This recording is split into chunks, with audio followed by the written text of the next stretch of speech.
Fellow insomniacs, good evening. Tonight, you will step into the life of a woman forced into marriage at 16 with a man 30 years her senior, and you will watch as a gentle girl is burned away until only a dark phoenix remains, a ruler whose punishments and revenge were so brutal, so theatrical, that they carved fear into the memory of history itself. A woman who rose from the dust of obscurity to seize the throne of an empire. If this story eased your restless mind in any way, like, share, and subscribe to our channel. Show us loves and supports in the comments, and let our stories become a recurring presence in your nights, as familiar as a dream. Now, let the lights dim. Let your room slip into gentle darkness. Pull the covers over yourself. Feel their softness envelop your body. Deep breath. Close your eyes. It's time to slip into a dream, stretching back over 2,200 years.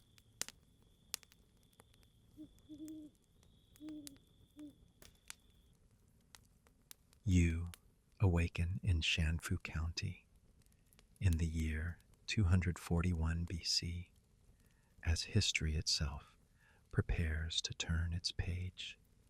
Your family is one of the respected households here, not the loftiest nobility, but prosperous, well-regarded, and secure in name and fortune. You had just wriggled your way out of the womb, wrinkled and helpless, like a tiny kitten without fur. You were the third child of the Liu clan and the very first daughter. The experienced midwife, her hands steady with long practice, lifted your small body, slick with birth, and placed you gently into a basin of warm water. She washed you with slow, tender care as your faint, broken cries filled the chamber. Yet when the cleansing was done, she did not place you in the arms of your exhausted mother, who waited with longing in her eyes. Instead, she wrapped you in plain white cloth and placed you in your father's embrace. You wailed louder, the chill of water evaporating from your skin, the unease of being swaddled too loosely, and the awkward, stiff way your father held you, all pressed into your tiny, frightened heart. He did not rock you, nor murmur comfort, as most fathers might. Silent, he lifted his rough palm, cradling your face no bigger than an orange, tilting it left and right, studying each feature with piercing attention. He touched your ears, pried open your little fists to check the joints, even turned your small body carefully, examining every mark and limb. Your mother and the midwife seemed unsurprised, for when your two elder brothers had been born, he had inspected them just the same. They only stood close with outstretched arms, ready to catch you should his scrutiny slip. At last, a faint smile curved his lips, deeper, fuller, more certain with every passing breath. Only then did he return you to your mother, gently as though passing a treasure. Relief softened her weary face. She kissed your cheek, pulled you close to her breast, her warm embrace surrounding you like a sheltering nest. At once, the world no longer felt so strange. nor so frightening. Your two brothers, crowded at the bedside, eyes wide with wonder, eager fingers reached out, brushing the tender skin of your cheek, and they laughed in delight at the softness. Perhaps you sensed their joy, for your toothless mouth suddenly stretched into the very first smile of your life. Later, as your brothers slipped away, you nestled deeper against your mother, smacked your lips once, and drifted peacefully to sleep. Years later, you would understand what your father had done. That ritual of inspection was called reading the signs of destiny. Perhaps from the moment that knowing smile touched his lips, he had glimpsed the shadow of your uncommon fate. As you grew older, another sister was born to the family, and you began to see clearly the kind of household into which you had been delivered. The Liu residence was finer than those of your neighbors, paved with neat blue bricks, swept spotless from dawn to dusk, its back garden blooming with flowers and herbs, elegant and cultivated. In the central hall, directly facing the great doors, stood a commanding 8 immortals table, yet never once did you, nor your parents, nor your siblings, sit to eat upon it. Upon that table rested always a massive bronze tray, and within it lay polished turtle shells, their surfaces gleaming with ancient wear. Your father forbade you strictly no hand, no matter how curious, must ever touch the sacred shells. Once, your mischievous second brother scrambled onto the table, nearly upsetting the bronze dish. That day, the father, who was usually so gentle, erupted in wrath. He invoked the family law, punished your brother harshly, and made all the children witness so none would dare again. Slowly, you came to understand those shells were more than objects. They were not only your father's livelihood, but the very root of the Liu clan's standing and renown. 1,000 years earlier, in the time of the Shang dynasty, the world had no paper, no brush to write. Words were carved instead upon turtle shell and oxbone. These were oracle bone inscriptions, the earliest fully formed writing of China, the direct ancestors of the characters you now know. Ancient as Sumerian cuneiform, as Egyptian hieroglyphs, and as holy. The Shang kings regarded turtles as divine. Their shells, especially the plastron beneath, were the chosen medium to speak with gods, to divine the fates of nations. Every step, from choosing the shell, drilling and heating, to reading the cracks, was governed by ritual, performed by specialists called diviners. It was the very core of the great rites of the state, in sacrifice and in war. By your time, at the dusk of the Qin, men rode upon bamboo, upon silk, upon bronze and jade.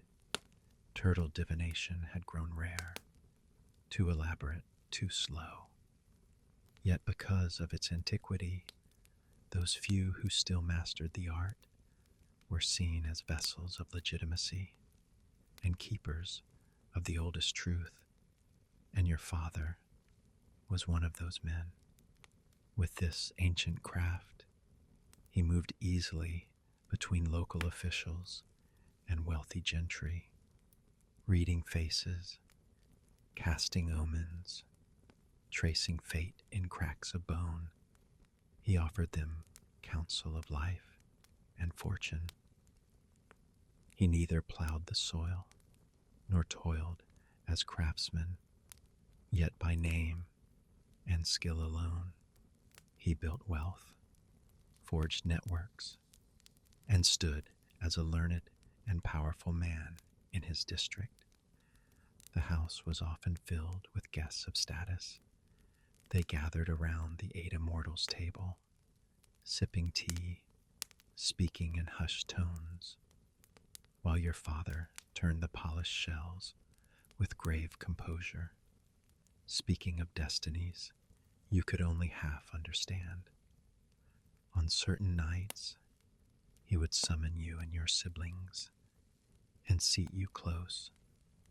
He would guide your small fingers over the etched grooves, showing you where the lines of heaven and the lines of earth curved like rivers, and whisper, "Learn these, and you will read human life itself."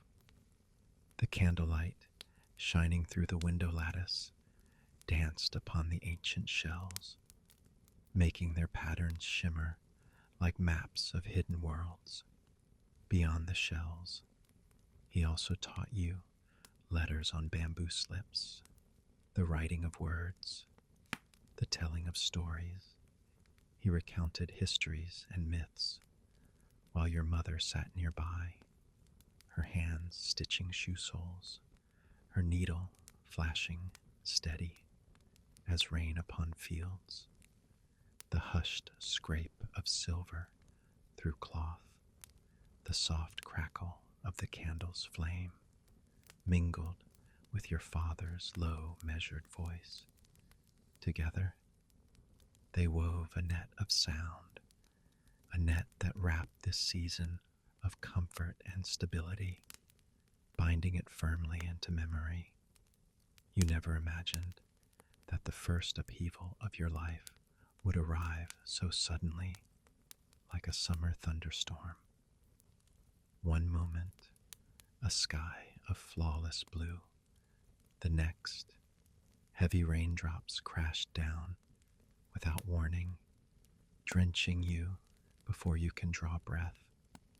In your 13th year, just on the cusp of 14, on a day that seemed utterly ordinary, your always composed, always splendid father went out to meet a guest and returned a different man. He burst through the gate in a frantic rush, not even noticing the long tear ripped into the hem of his robe. His hair, usually combed and sleek, was a wild nest, and in his eyes burned a panic none of you had ever seen. He said not a word.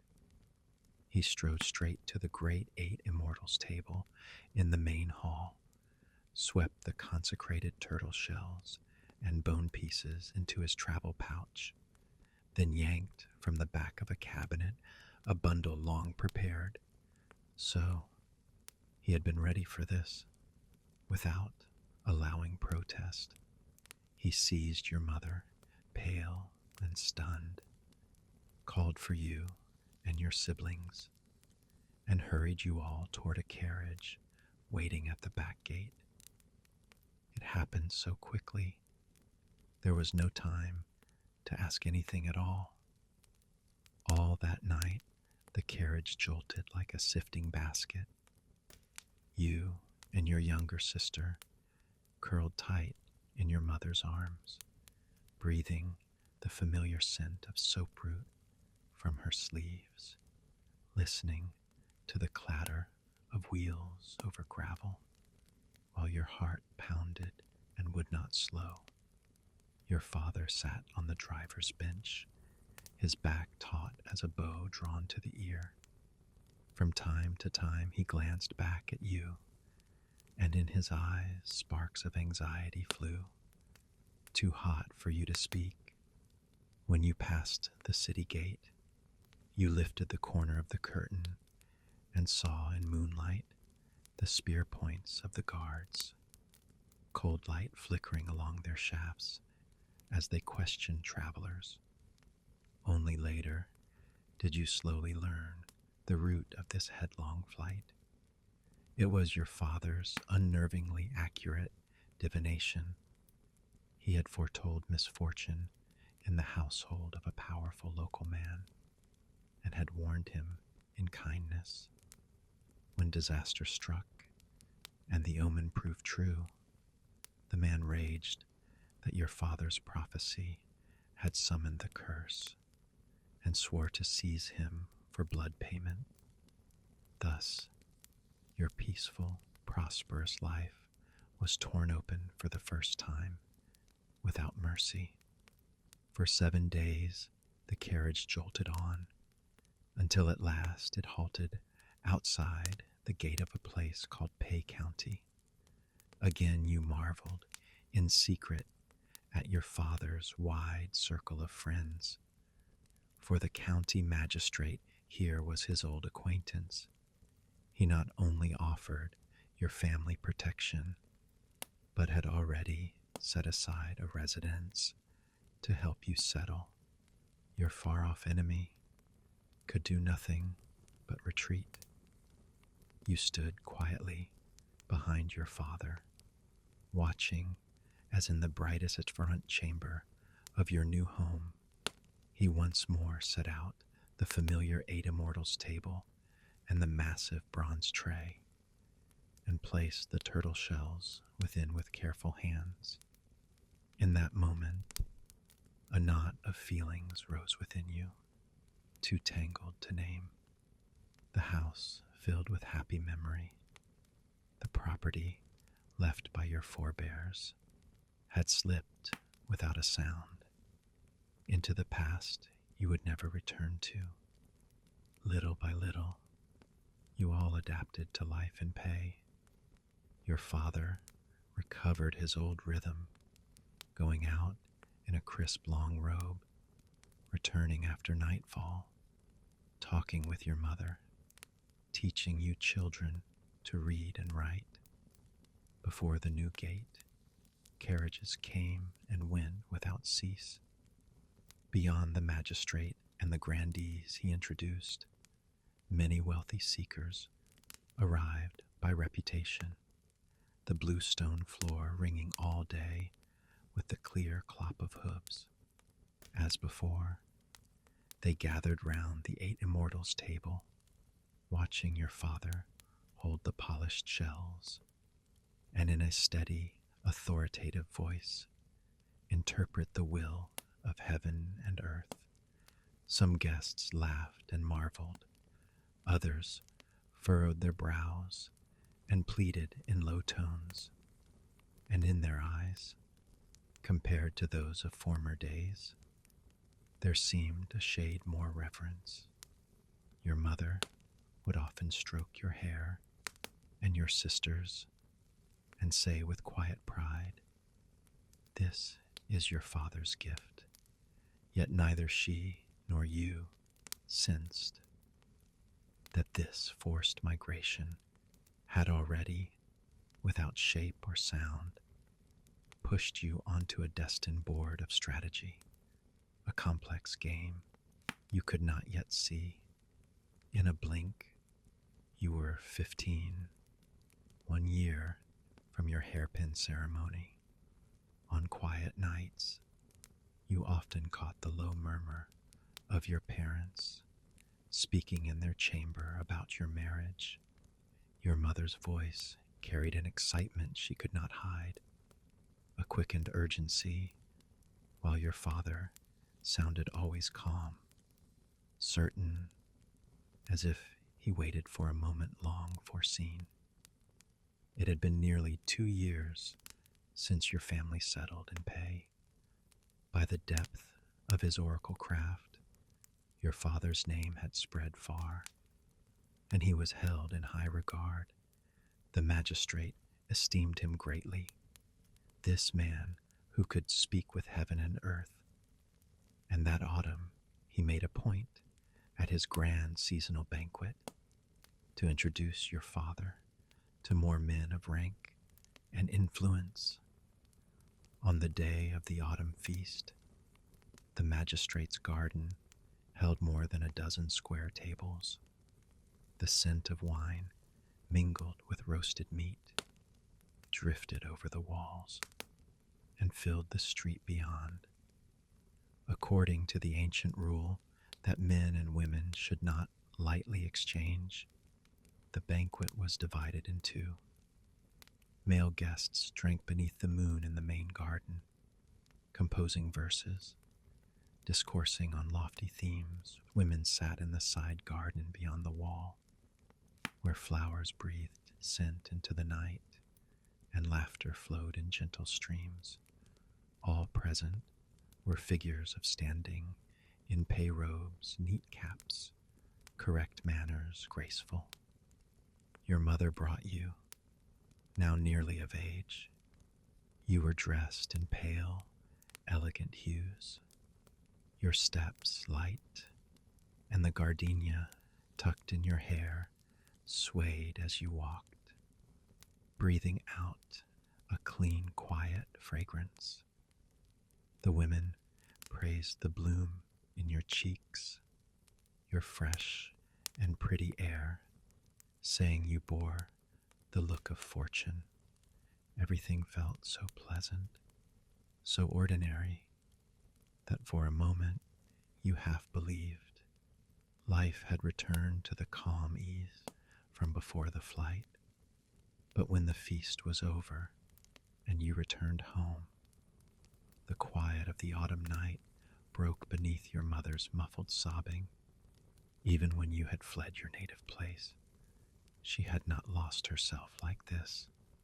Alarmed, you slipped from your room and hid by habit beneath your parents' window along the gallery, as you had in childhood, to steal their whispered talks.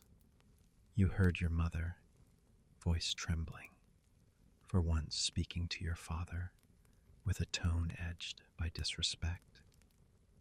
From the day our pheasant child was born, you said her fate was noble, that she must be given to a high house.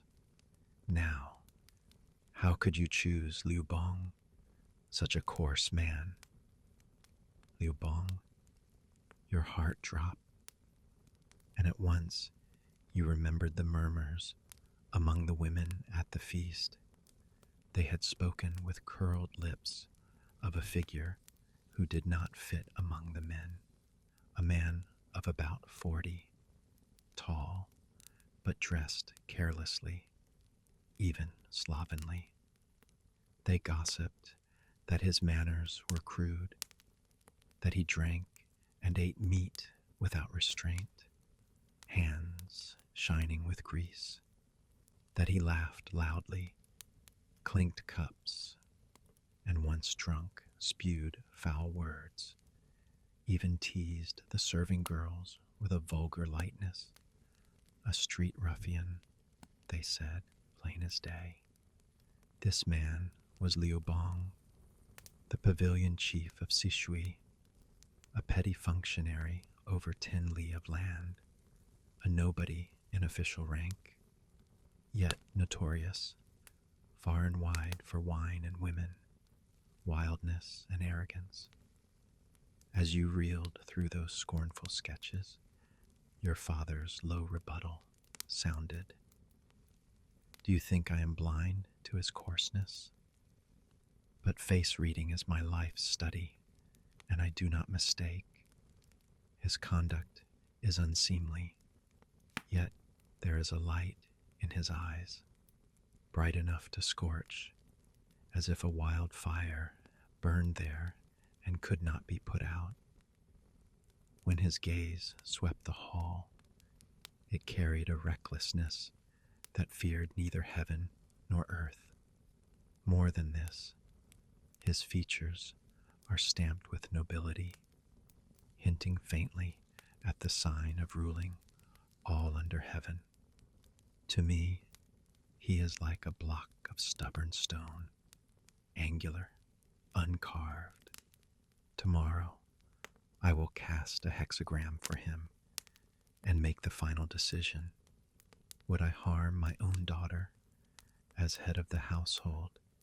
Your father's voice was iron, your mother's anger and urgency, under that unyielding certainty, dissolved into helpless sobs. How you returned to your room that night is already a blur. You only remember sitting alone until the sky grew pale.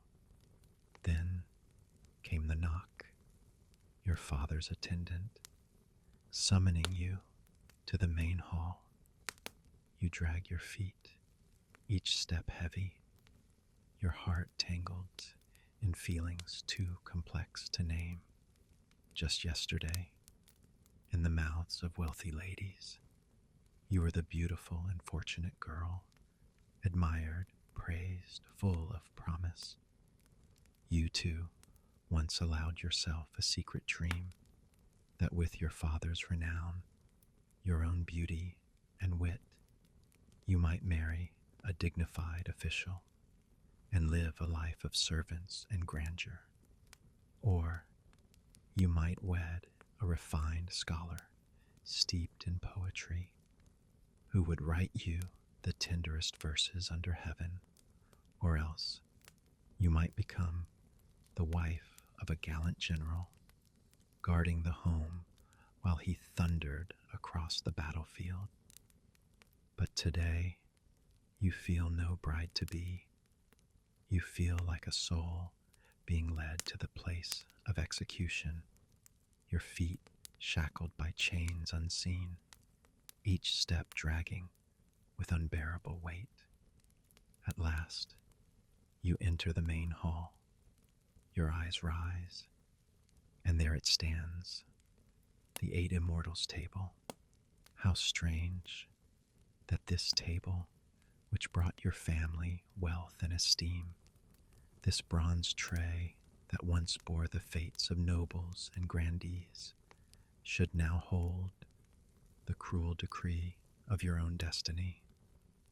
Your father stands waiting beside it. His back is straighter than ever, his presence even more commanding than when he received the highest guests. On his face, a look you cannot decipher, excitement, gravity, a trembling complexity, as though fireworks were sparking inside your sleepless mind, bursting and crackling without pause. He lifts a hand, beckoning you closer. Slowly, you obey. One hand rests gently on your shoulder, with the same familiar tenderness as when he taught you characters, and the other hand points toward the scorched shells in the bronze tray. Upon them, fissures sprawl into strange, twisted shapes, markings you have never once seen before. He shows you those signs you cannot read, his voice sharp, certain, and yet trembling with a passion even he seems scarcely able to believe. In this life, I have cast countless divinations. I have seen faces of fortune. I have read signs of men destined for greatness. But never, never have I seen one with such nobility, nor any who bear this omen, the omen of the dragon destined to rise. When his words fall, both his hands press firmly upon your shoulders, turning you to face him. His eyes lock into yours, steady, unyielding. My decision is made. This man, Lu Bong, will be your husband. The fireworks in your head erupt, blinding, deafening. You cannot tell whether it is fire surging from your eyes or cold tears streaming unchecked. Panic surges, grief coils like wild vines, choking you until you cannot draw breath. You are only 15, 16 when you come of age, and yet, on the strength of a few charred shells, on the breath of a phantom omen, your life is to be bound to a rough, coarse man, near 40, a stranger. You long to cry out, to question, to plead, but your father's eyes burn with fervor, unshaken, the same fire you once saw when he chose exile over capture. He believes in heaven's will, in destiny, not in the heart of a daughter. To him, you are a carefully tended blossom, to be transplanted into the richest soil, no matter that today that soil looks barren and cold from behind the screen. You hear your mother's muffled sobs. Perhaps she aches for you, but when the fate of the family is at stake, she has never dared defy him. Your gaze drifts back to your father's face, and then all is blank. When you open your eyes, you are in your chamber. Your mother sits by your side, watching, waiting. The 8 immortals table, the bronze tray, the acrid scent of scorched shells are all gone. Later, when memory returns, those days blur. You cannot recall how you lived them, only that from that moment, your body became a cage, and the true you was locked away in a small dark room, without sun, without escape. You no longer felt the shyness or excitement of a bride-to-be, nor the sorrow of leaving home. You neither wept nor smiled. On your wedding day, you wore the gown your mother stitched by lamplight, night after night. Golden thread shaped phoenixes at your collar, each stitch fine as spring rain, each stitch heavy with her silent tears.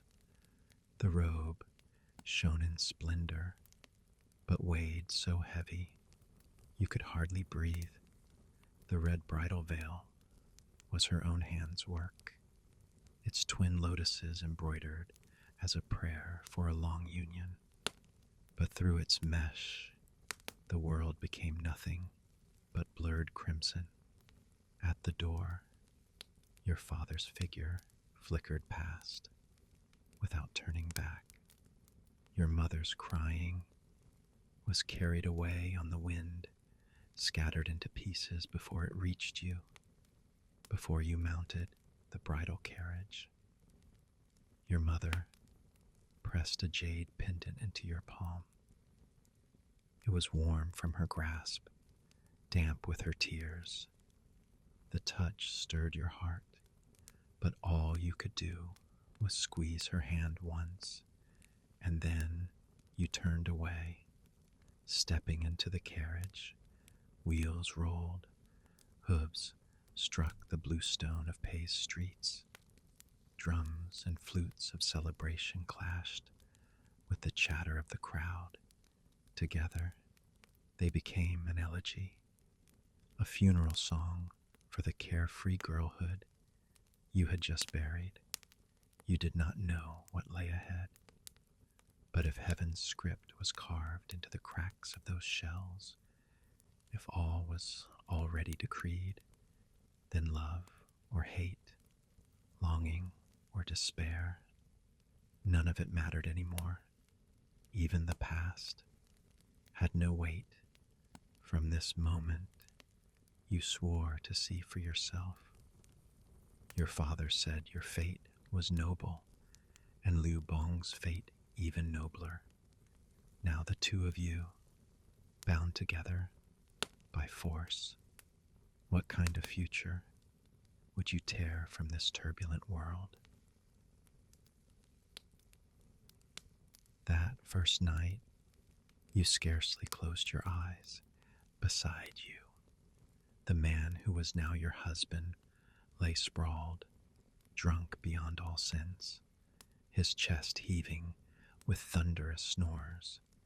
You felt trapped inside a waking dream, one from which you could never escape. Yet the pain of the bridal chamber, sharp, insistent, returned again and again, reminding you with cruel certainty this was no dream. It was real. It was sealed. You turned your face, and in the pale light of dawn, you studied him, this man, the man your father had chosen, the man he believed heaven had marked. You searched his features, desperate to find what your father had seen, the so-called signs of destiny, the omen of greatness. He was not handsome, but his bones stood sharp and clear, a firm jawline, a proud nose, a beard already touched with white, trimmed yet coarse. Thick brows framed his eyes, and at their corners, the deep creases of years carved furrows into his skin. Most striking of all, his forehead. The lines ran oddly, his temples swelling, as if horns might tear through the flesh, lending him a savage, bestial air. You thought, perhaps in his youth, he too was once a spirited young man. But even as the thought came, you laughed bitterly to yourself. What man, when young, was not spirited? Still sleep would not come.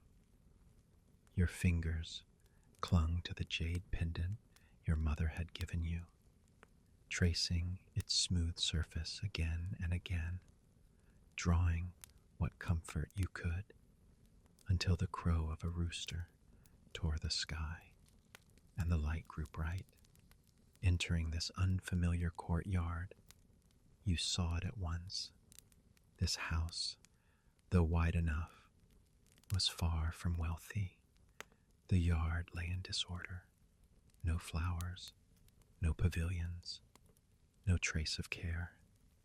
It was plain this man, drunk on meat and wine, had never thought to keep it, and by custom the man roams abroad, but the household is ruled by the woman, with his mother long departed.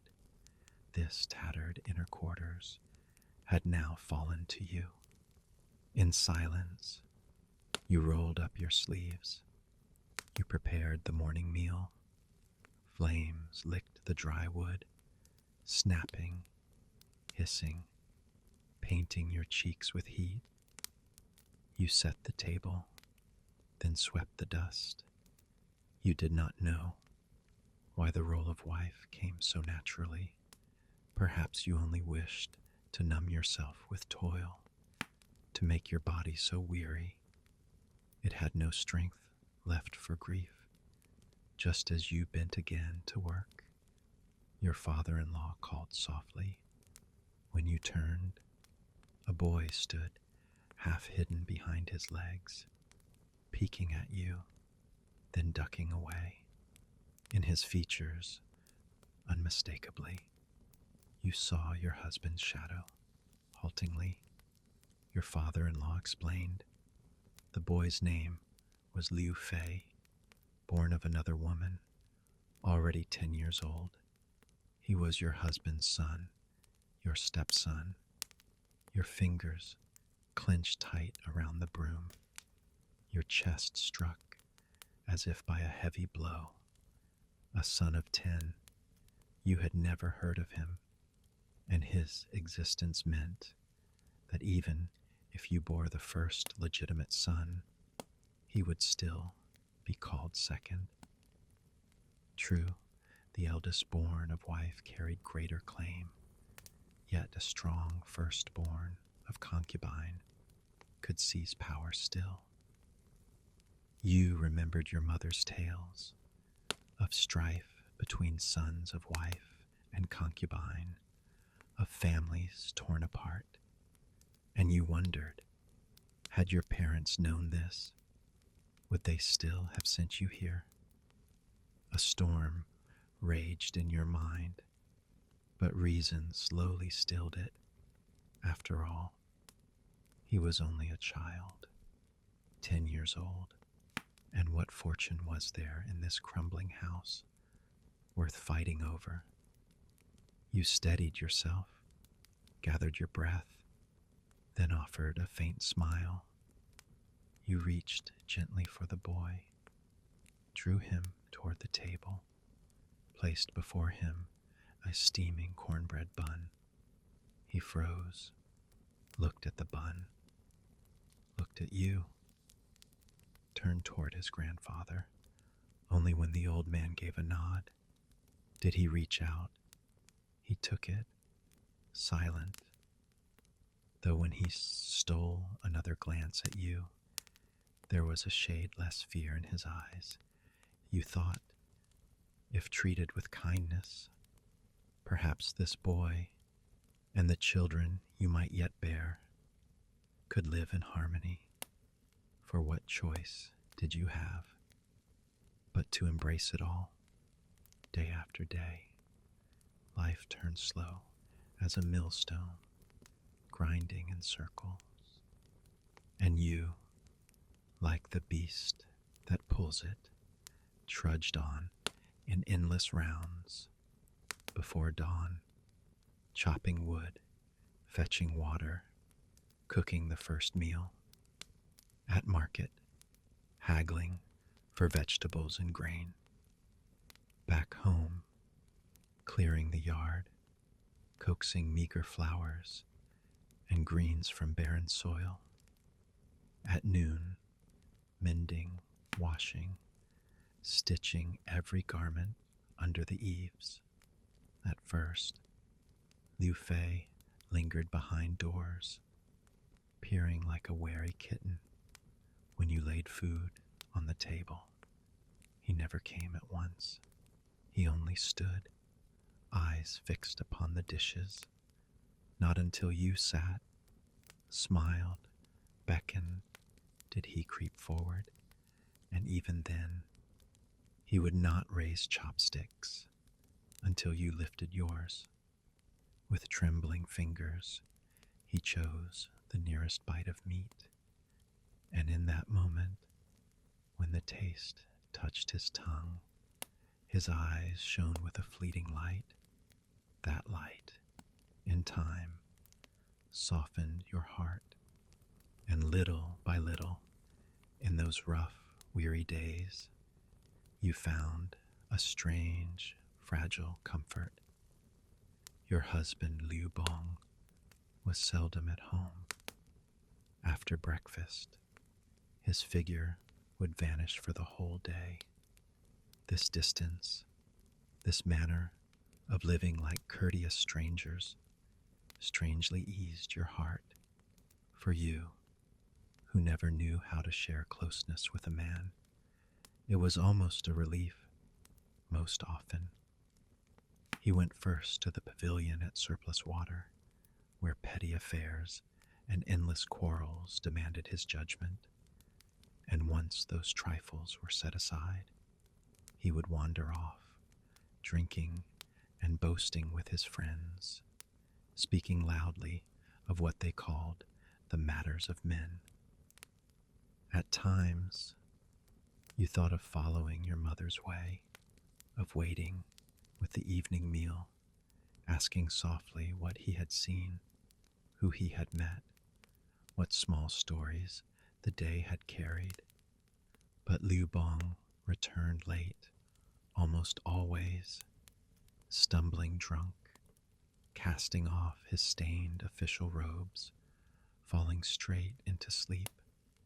More than once, he was brought back at midnight by others, his temple cut, blood still wet, his body reeking of iron like rust. In silence, You fetched warm water, cleansed his face, crushed herbs into paste, and pressed them gently to his wound, watching his brows locked tight, his rest never peaceful. You felt no blame. Instead, you felt only a growing confusion. All say, he is lustful, yet here you are, a young and lovely wife beside him, and he never loses himself in your arms.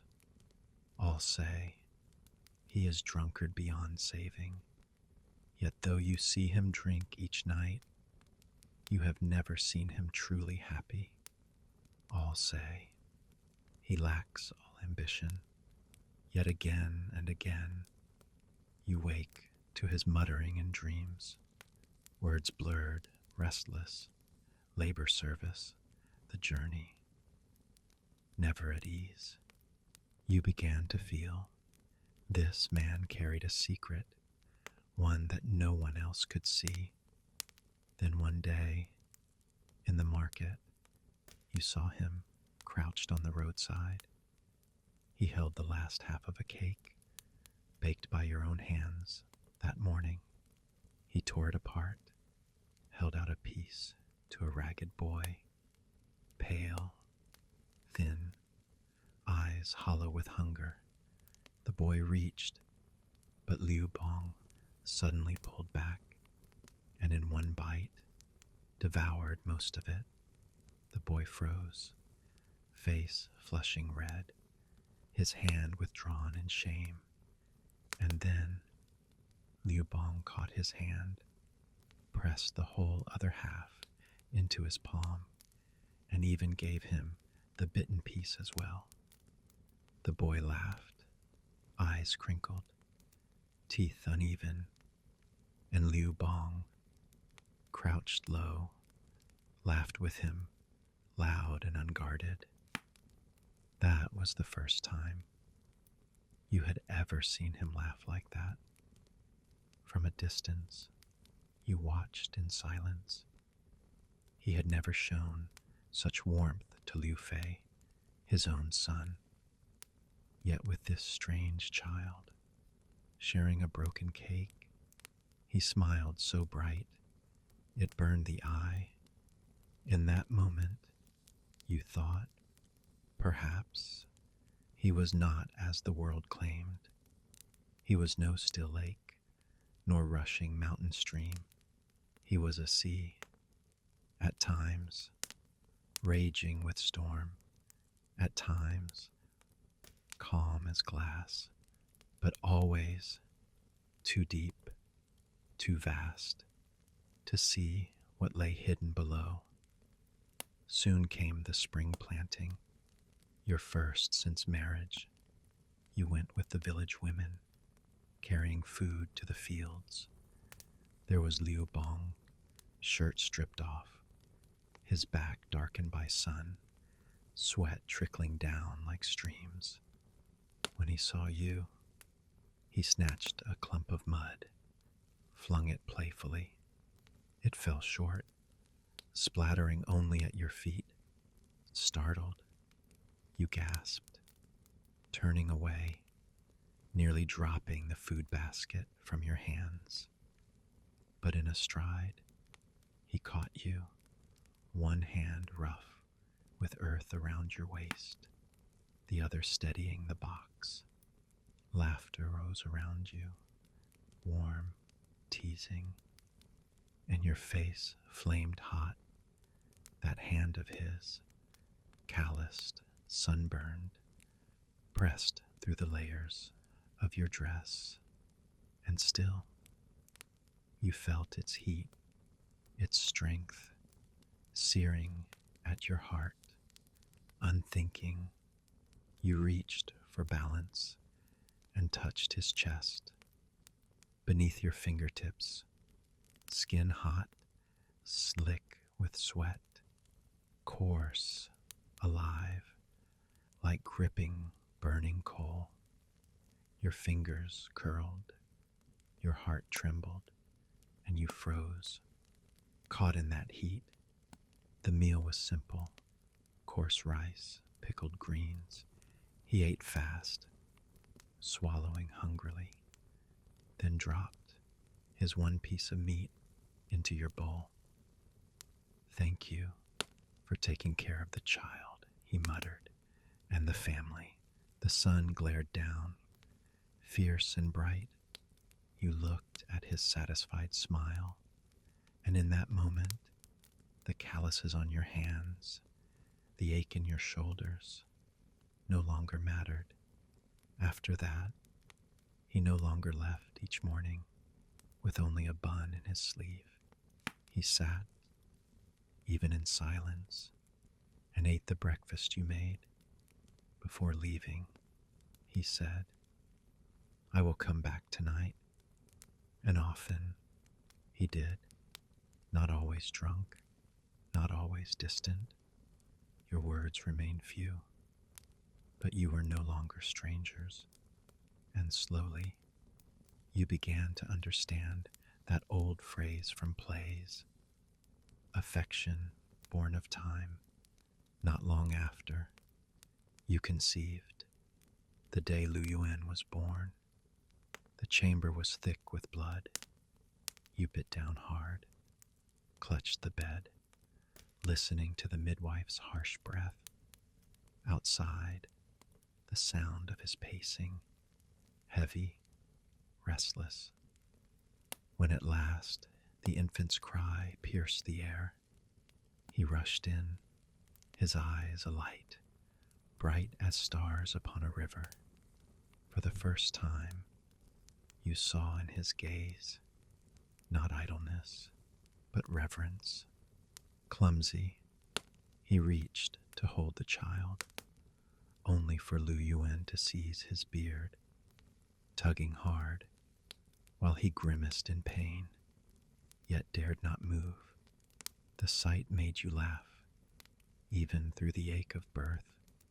With a child, life grew heavy, yet steady. You rose in the night, changed swaddling cloth, spun thread by day. Liu Fei, too, grew thoughtful, helping tend his little sister, carrying firewood with his thin shoulders. You labored for the house: water, wood, market, child. Yet Liu Bong now sat to eat with you at dawn, and returned to share supper at dusk. Sometimes he brought back trifles: a few wild dates, a cloth tiger missing a leg, half a sugar candy hidden in his sleeve. He lifted Lu Yuan high, the child's laughter ringing, softening every line in his breath. And you, sitting at the loom, listening to shuttle beat against thread, their laughter weaving through the sound, for the first time felt warmth in that small courtyard, the warmth of a home. Yet the warm days, in a blink, slipped quietly toward an ending no one could foresee. This was the waning age of the Qin Empire. Qin, though the fourth dynasty in China's long tale, was the first to forge true central rule. The first emperor ended the 5 centuries of feudal fracture after the Zhou dynasty, the lordlings' wars, the endless breakings, and he shaped the great unification still praised by history. But once the realm was bound, to keep it from shattering again, the court pressed the people beneath laws of iron, labor without end, taxes like millstones. Such high pressure made life ever harsher for those beneath the sky. After the first emperor's death, in the late Qin, the very years in which you and Liu Bong drew breath, the dynasty's heart had already come loose, its power nearly fallen to dust. From high to low, the common folk groaned beneath the chin. The land was a field strewn with dry straw, drenched in oil, needing only a spark to become sea fire. The first time you truly sensed a change in your husband was after a small failure in his post. When you first married in, heartsick and numb, what care had you for his thoughts or deeds? You knew only from scraps of talk that Liu Bong's office, the pavilion chief of surplus water, looked fine on paper, yet sat neither high nor low. He patrolled 10 li of road, hushed petty theft, settled quarrels in the lanes, and sometimes escorted prisoners along the way. These small officials handled every filthy trifle, while rewards rose like smoke to their superiors. Such an ordinary tool of the state had one convenience only. He touched all kinds of people, county gentry and street rogues alike. Riches were not his, yet under Chin's heavy code, an official always tasted more news and a little ease than the commoner. He seldom spoke of work, only in drink. Now and then did a brief complaint escape, and you felt the weight he carried. You began to understand the gall steeped in his wine, the indifference he wore like a coat. Think of it. If once you had harbored a broad ambition and were ground for 10 long years in one place, duty unpraised, error punished, would you not seal yourself away as you had sealed your heart when your father chose your marriage?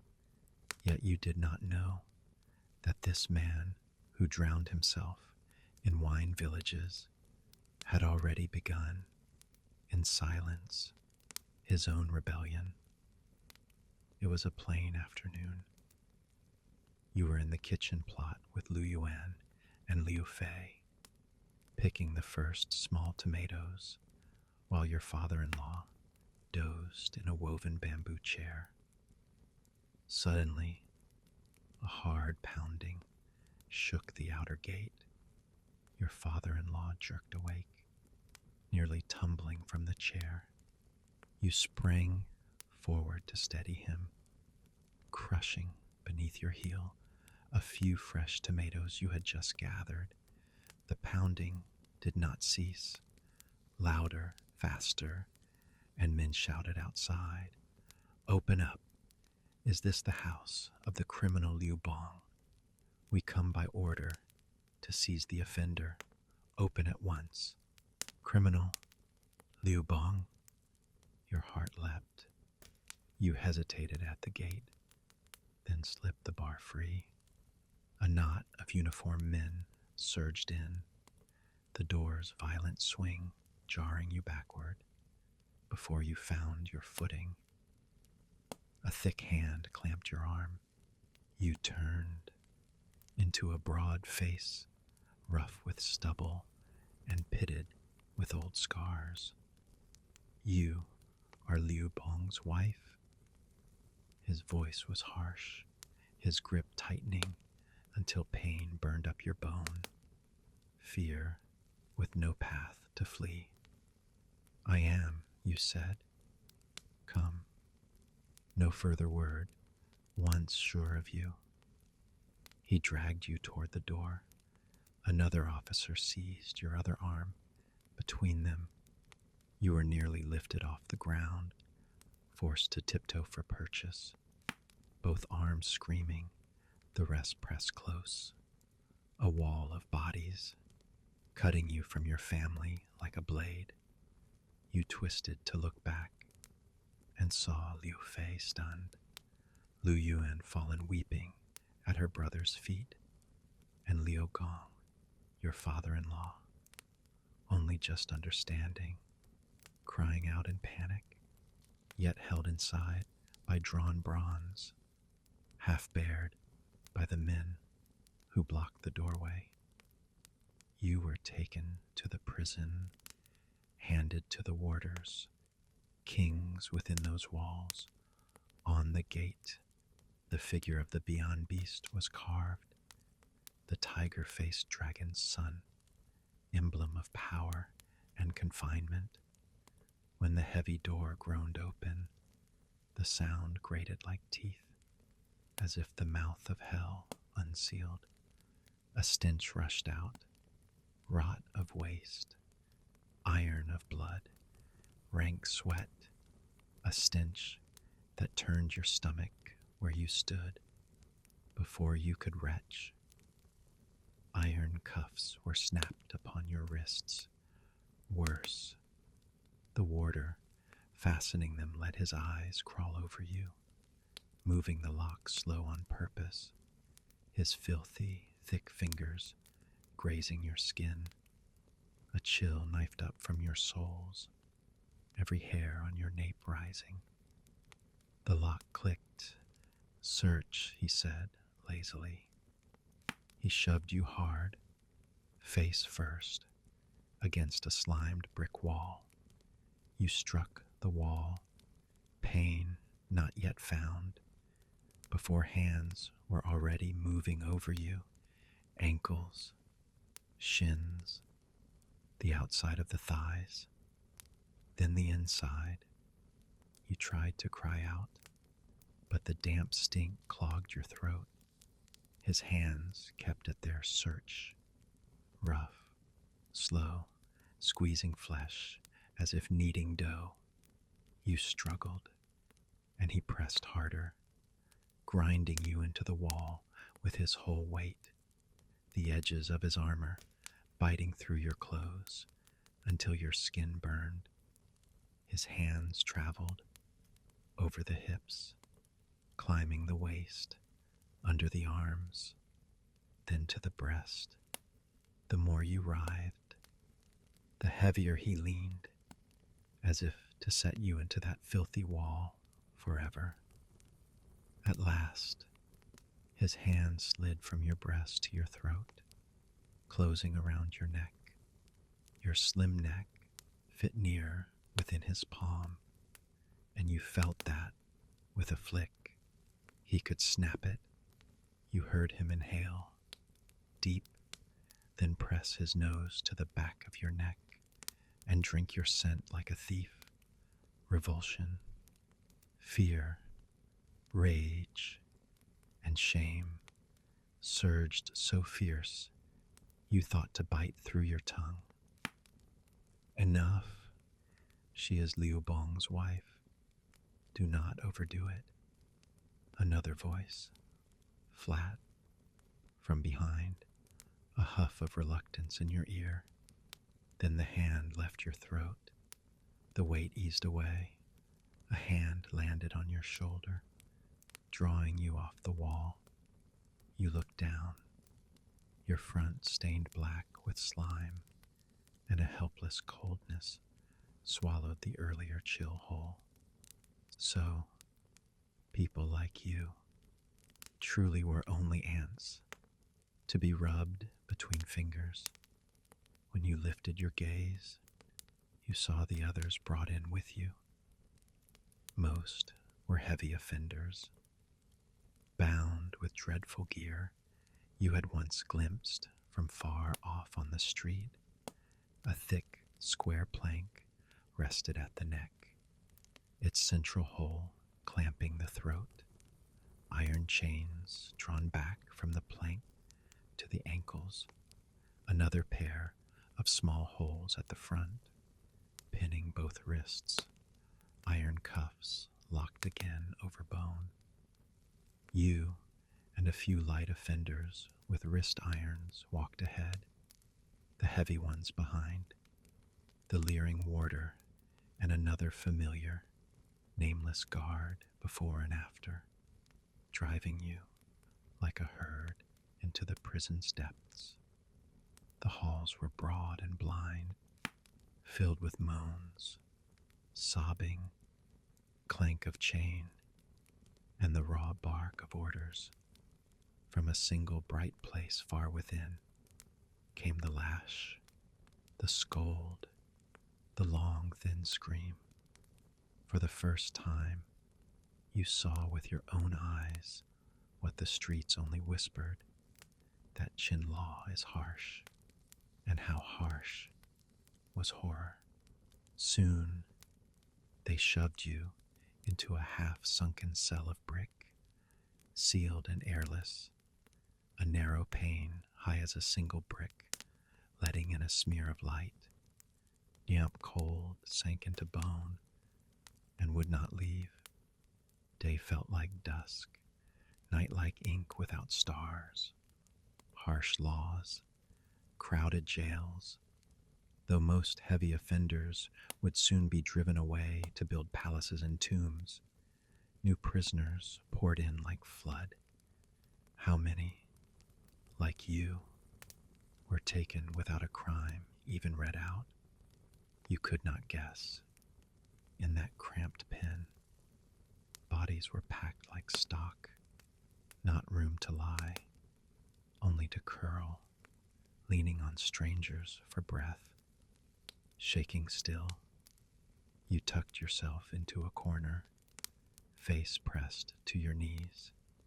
The thin ribbon of light through the bricks grew dim, grew bright, and dim again. One day, 2, 3, you dared not sleep, fearing the leering warder or a stranger's hand. You could not sleep for the ache of child, of husband, for memory of father and mother, brothers and sisters. You prayed within again and again for an answer. What will become of me? Will I die? Why was I taken? What of Liu Bong? 1,000 threads, no single knot. Perhaps on the 3rd night, perhaps the 4th, footsteps drew near, a clatter of keys, a lock turning. All in the cell raised their heads. Hope and dread twisted together. Your eyes met those of a warder, the familiar one. Luzi, he said, come out. You held still, coiled tight, unable to move. Liu Bong has made his arrangements. You may go. Out. At his name, your mind woke, and you rose, legs numb from days of crouching. Every gaze in the cell turned from the warder to you, eyes empty and burning with envy, like ghosts in hell, staring up at a point of light they could never touch. Step by step, you edged along the wall, and the kinder warder waited by the door, patient, understanding. As you reached him, the iron gate slammed. The sound cracked the air, and the others rushed the bars as one, hands thrust through, voices breaking into a single plea. Sir, and me, do you bring word of my family? Has my wife come? I am falsely accused. Sir, sir. He pulled you gently away, unfastened the irons that had bitten your wrists to the bone, and deaf to the tide of hands and cries, said only, come with me. He walked on, you followed, faltering, down the same dark passage where you had been dragged days before. Ahead, a point of brightness swelled, growing until it was all doorway and sky. You knew it was the exit, but now that bright mouth, white with sun, shone like a tower of light, and behind you the howls and sobbing of hell, thinned and faded in the purity of it. At last, you were sure you were saved. Then, within that tower of light, a shape, a man's silhouette, the one you had once rejected with your whole soul and now knew better than any other. Liu Bong. He stood with the sun at his back, face unreadable, but in his arms, a small form, your Lu Yuan, and at his feet, another child, Liu Fei, within you. 1,000 fireworks roared, ascending, bursting, but this time you knew the flare was not molten anger. It was a clear spring, washing away the days of fear, humiliation, hurt, and lifting you up. You ran past the warder who had led you and hurled yourself into the light, into his arms. He had not expected such force. He swayed, stunned for a heartbeat. Then a strong arm closed, binding you and Lu Yuan to him, so tight your ribs ached, and still you felt only peace. Mother, Lu Yuan wrapped your neck, her small face buried in your shoulder, bursting into a hard, wet wail. Mother, mother. At your legs, Liu Fei clung, his voice choked with terror released. Their cries, their clinging, were the last key, turning in the last lock. You pressed your face into Liu Bong's shoulder. Dust and sweat caught in the hollow of his collarbone, and you held him, held the children, while tears rose without sound, a spring forever. It was the joy of those who live after the flood, the unsealing of a heart that had endured the storm. Years later, when you sat as mother of the realm, power in your hand, only in the deepest hush of night, when the cold moon hung above empty hills, would you allow yourself to return to this moment? If time were not a river that runs without mercy, but a single instant that could be cupped in the palm and never fade, how good it would be afterward. Only from your husband, Liu Bong, did you gradually learn the whole shape of the matter. You were seized because in his official duties he was drawn into a dispute, offended certain crucial men, and the charge of dereliction was pinned upon him. Liu Bong knew full well that once jailed, all paths would narrow to none.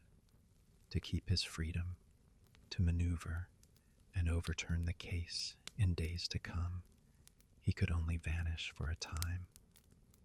Those who could not catch Liu Bong, needing a target for their rage, turned to collective punishment and reached for his kin.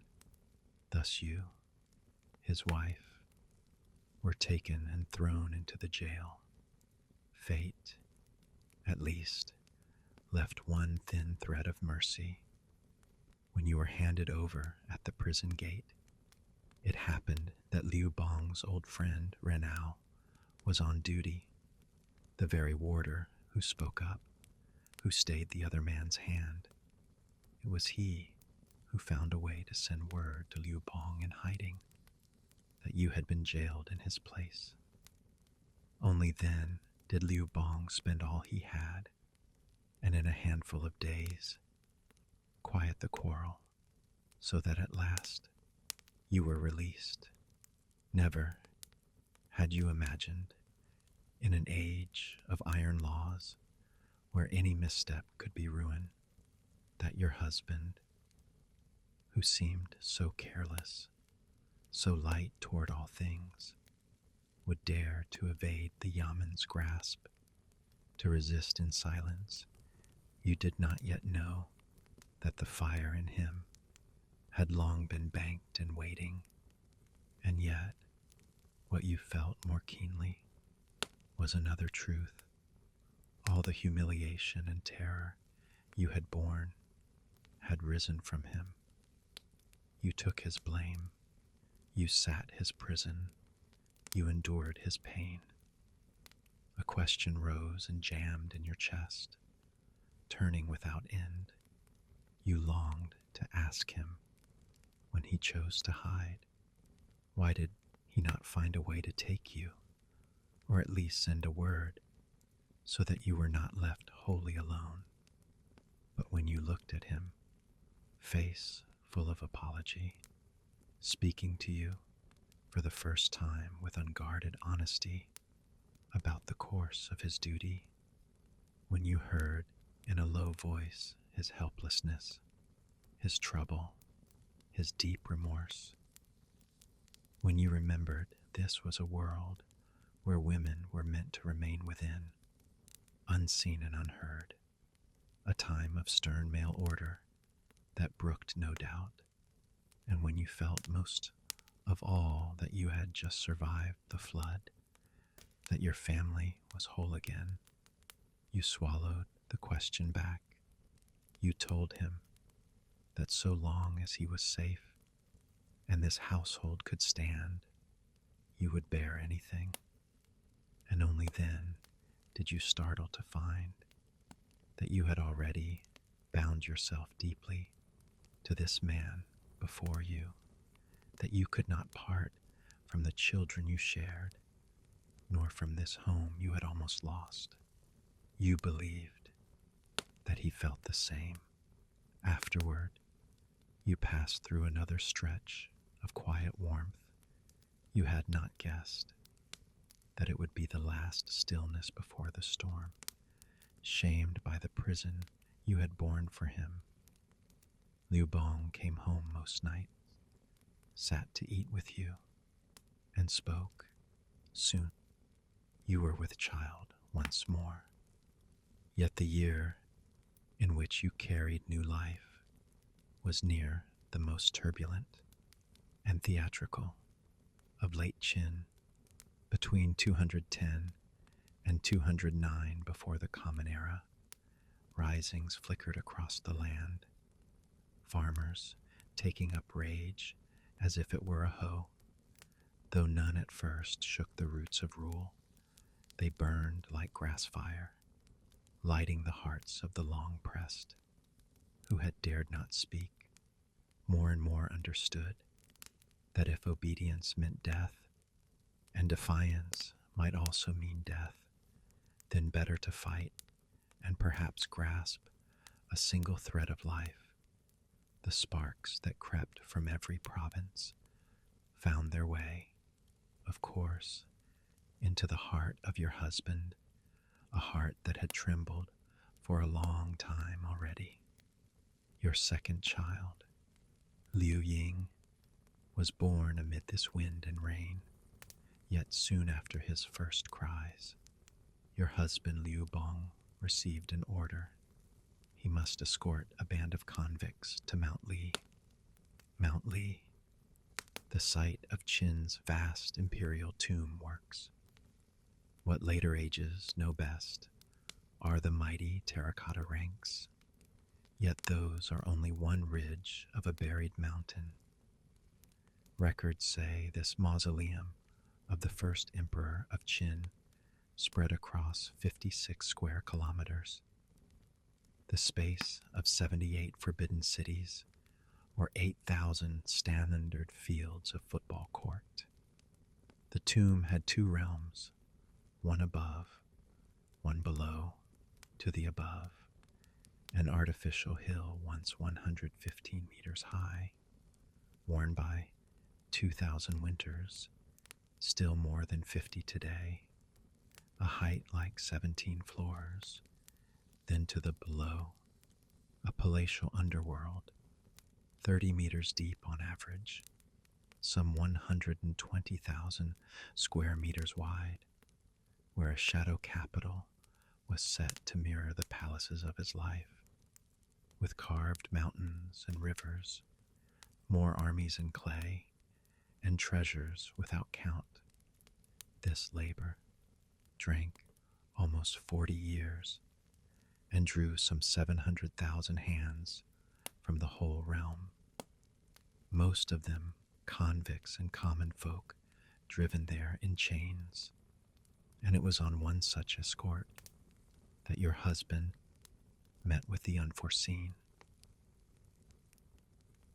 On the night before Liu Bong's departure, he crouched before the hearth in silence, feeding the firewood beneath the clay stove. The leaping light of the flames cast across his face, and you saw the web of bloodshot lines in his eyes. "Wait for me to return," he muttered, his rough hand brushing across little Liu Ying's tender cheek, then gently tucking back the strands of hair that had fallen beside your ear. "Wait for me to return," he whispered again, softer, almost to himself. That night, when you lay down to rest, he wrapped both you and the child tightly in his arms, but you did not close your eyes until dawn, in the cold hours before daybreak, while the children still breathed in deep sleep. You quietly pressed several steaming buns and flatbreads into his travel bundle, along with the small silver pieces you had saved by cutting your own needs short. At the gate, as you watched him shoulder the pack, you could not keep your tears from falling. It was the first time you had wept before his leaving.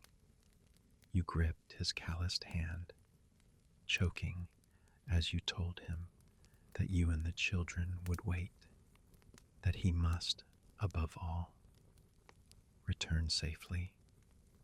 He turned once, smiled with morning light in his eyes, then walked into the drifting mist. You watched his figure shrink and blur in the haze, your heart seized with a tightness you could not explain. A quiet unease stirred, though you tried again and again to smother it with reason. He left so soon after your confinement. The son hardly knew his father. Of course your heart felt heavy. It was nothing more than your own fear. You whispered to yourself, again and again, "All will be well." You thought life would turn back to its rhythm. Housework, tending flowers, feeding the old, weaving cloth, raising children. But then, once more, that knocking came, urgent, sharp, and to your ears, carrying the same terror as before. Yet this time, unlike the thunderous pounding of men who had once dragged you away, there was restraint in the rhythm, as though a hidden sign. You unlatched the door, only a crack, and saw Renal, the warder who had once saved you. No uniform, only plain cloth, dirt-stained and travel-worn, almost unrecognizable. His eyes held you fast, and before you could speak, he leaned close, lowered his voice, and pressed out the words one by one. "Lady Liu, I came in disguise only to bear news. Liu Bong, while escorting convicts, saw many flee, knowing the punishment cannot be borne. He has freed them all near Mangdang Mountain and taken refuge with sworn brothers. It seems He has chosen the path of rebellion, but releasing imperial prisoners, defying the court. This is no petty charge. This is death. You must, at once, gather your family and hide. The officials will come soon. Before the echo of his warning had faded, he was gone, swallowed by the crowding street. You stood frozen, the words striking deeper than any blade. Hide. But where could you hide?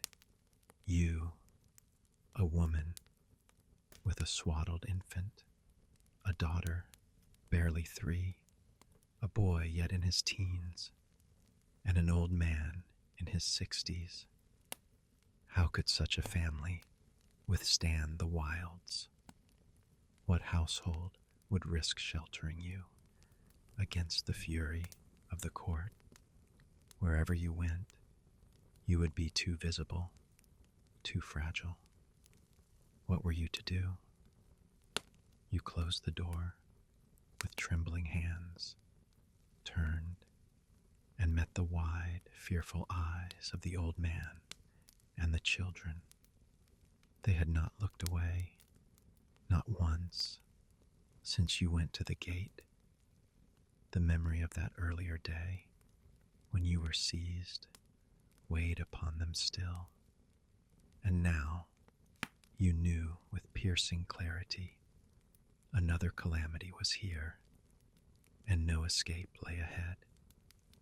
The officials came like storm wind, no knocking this time. The door was broken in, splinters flying, and they poured into your courtyard. You sat with Liu Ying at your breast, feeding him, while Ru Yuan and Liu Fei clutched at your skirts in terror. You had planned it so. You had wanted them to see, to stumble upon the image of a mother nursing her babe. You were wagering that even these men of law, these tools of the feudal court, might not crush so ruthlessly in the sight of helpless children and the woman who gave them milk. This band, unlike before, wore uniforms of higher rank, the kind used to suppress revolt, and for a heartbeat, you saw that you had wagered well. They averted their eyes, some shifting uncomfortably when they came upon the scene. You seized the narrow chance, hastily arranged your clothing, laid Liu Ying upon the bedding, and drew Liu Yuan and Liu Fei forward with you. Together, you fell to your knees before them, head bowed, voice breaking. Before kneeling, you had glimpsed one face among them, Renao again, no longer in disguise, but clad in full official robes. Standing beside the leader, the officer proclaimed Liu Bong's crimes, voice carrying the weight of judgment. But you had already shaped your answer. You spoke as though you knew nothing, as though you and your children had been abandoned again, as though your very weakness should prove you useless to jail.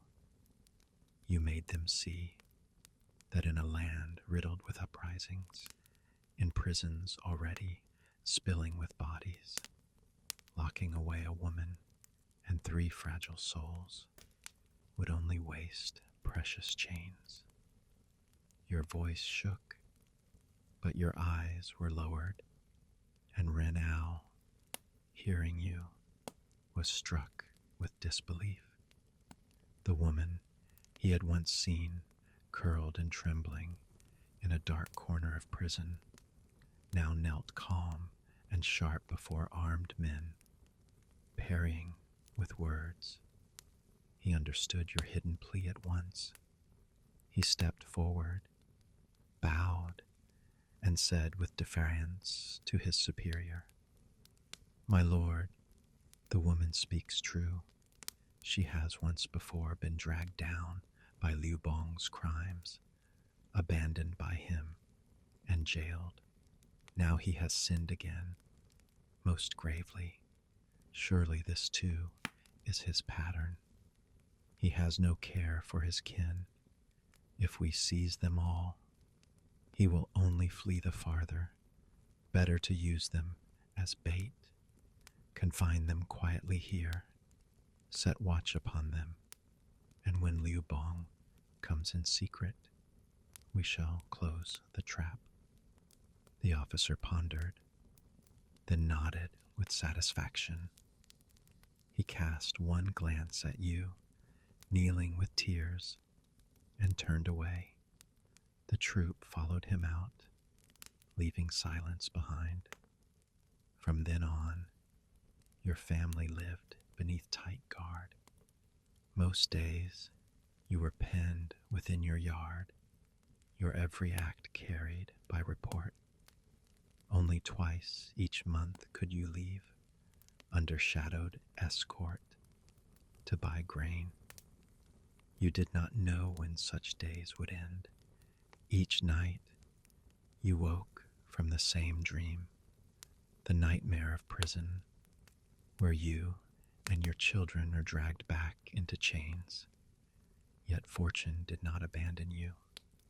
Soon, the fires of rebellion spread, and one band of insurgents swept into Pei County.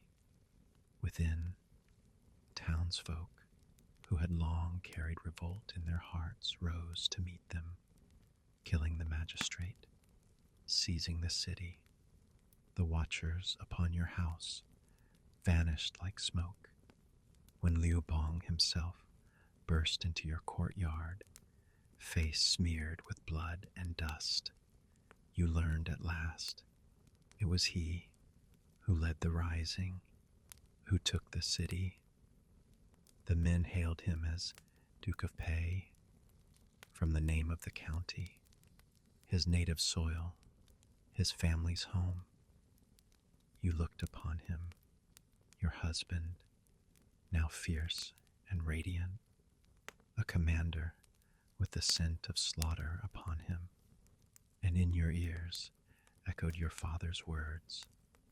In all my life of reading faces, I have seen the noble, I have seen the great, yet none as noble as this man, none with the air of the dragon, destined for heaven's throne. Only after the joy of reunion did you begin to understand that careless, slovenly mask he had worn for years had been but a veil. It was the lowly station that gave him cover to glimpse both the designs of the court and the anguish of the people. Long before, he had been moving in silence, weaving ties with men weary of the law, threading a hidden net of resistance strong enough to topple cities. And from the moment his band took pay, from that hour when he strode back into your home as conqueror, your husband Liu Bong, who would one day found the great Han, had stepped fully onto the stage of history. According to the true records of history, Liu Bong took Pei County as his route and slowly gathered strength, forging a force of about 3,000 local men. Step by step, he led them beyond their county, weaving through the lands with cunning maneuvers, always avoiding the main body of Qin's armies, always seeking allies among the countless sparks of rebellion. By the year 207 before the Common Era, 2 years after his first call to arms, his little band of 3,000 had swelled to nearly 10,000. It was no longer a ragged militia, but a real army. Another 2 years of ceaseless marching, of fighting and fleeing, of battles won and lost, and still he kept to his circuitous path. Wherever Qin's soldiers were scattered, wherever their spirit was broken, there he struck. Wherever resentment burned, he gathered it to his banner, until at last, with nearly 50,000 under his command, he surged into the very heart of the empire. But those few dry lines in the annals cannot tell the whole of it. They cannot show what it meant to you, his wife, carrying 3 small children and an aging father, dragged from one camp to another. It was a life soaked in dust, in fear, in endless jolting wheels. At first, you followed his band that looked so fragile, yet refused to die. Your home became 100 tents, raised in haste, torn down in haste, shifting as the army moved. Every turn of the cart's wheels might mean pursuit, another frantic escape. You soothed frightened children as the axles rattled. You coaxed flames to life on cold stones. You sat awake through the night in strange fields, listening for the faintest sound that might mean danger. You were no longer only wife and mother. You had become a soldier of another kind, the weary guardian of the weak, standing in the whirlpool of war. And as you endured, you watched Liu Bong sink deeper. The mire of ambition, of power, clung to him. War was grinding down the memory of that careless, sometimes generous, petty official. He grew sharper, harsher, sometimes even violent. His eyes no longer softened at the sight of family. They burned instead with hunger, a hunger only conquest could feed. It was a fire, cold and scorching at once, the fire of power. Laughter grew rare. The lines of his brow deepened, and his commands came with a hardness you did not want to name, the hardness of one who could treat lives as numbers, pawns, expendable.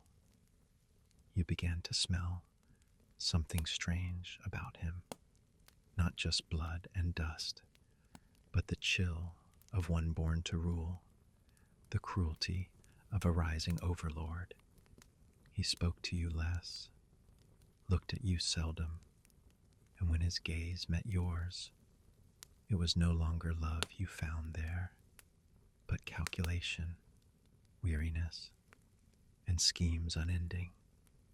You told yourself it was the armor a man must wear in chaos. Yet cold crept through your heart, hold born from seeing your dearest turn into a stranger. And then the moment came when the fragile bridge of understanding snapped. It was after a sudden raid, a retreat forced by Qin's soldiers. At first, you thought it was no more than a common withdrawal. Even you had learned. Victory and defeat are soldiers' fate.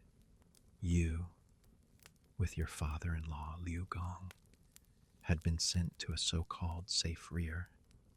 But then you saw Xiaohu Ying, the loyal lieutenant, driving up the cart you knew so well. Inside, Liu Bong himself, and your 2 children, Liu Ying and Ru Yuan, both sobbing, both near faint with terror. Only in Xiaohu Ying's furious, broken words did you piece together the truth, to lighten the load, to make the cart fly faster. Your husband, their father, had cast his children from the wagon, not once, not twice, but again and again. Each time, Xihu Ying had stopped, defying his master's curses, his threats, his roars, to gather the little bodies back.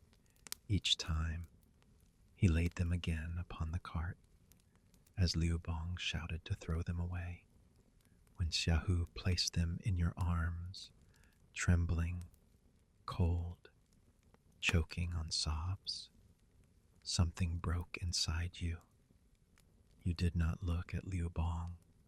You only felt the heat of his body, the storm of his breath, still fierce with the fury of survival.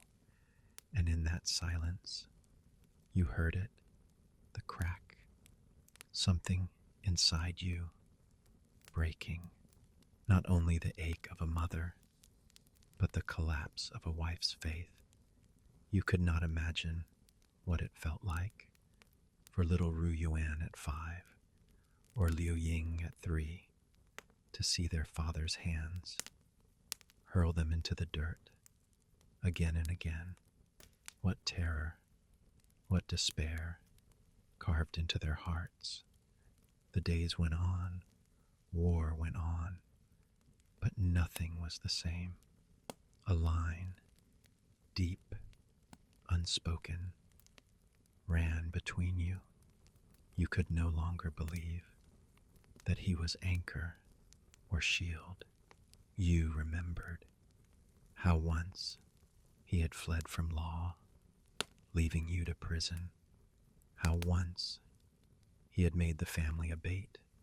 Perhaps this was always his truth. Perhaps you and the children were no more than weights on the scale, chips to be cast aside. That day, it was not only the children he threw from the cart, it was the last remnant of your illusions. From then on, your resolve hardened. Protect your children, seize what you could hold, trust no hand but your own. Love and faith became less than this iron vow, and that vow would never again be shaken. Fate has always delighted in mocking every soul.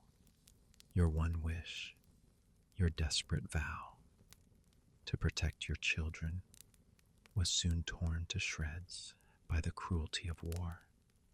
As Liu Bong's armies swept deeper into the empire, swelling with each victory, his banner drew ever more followers.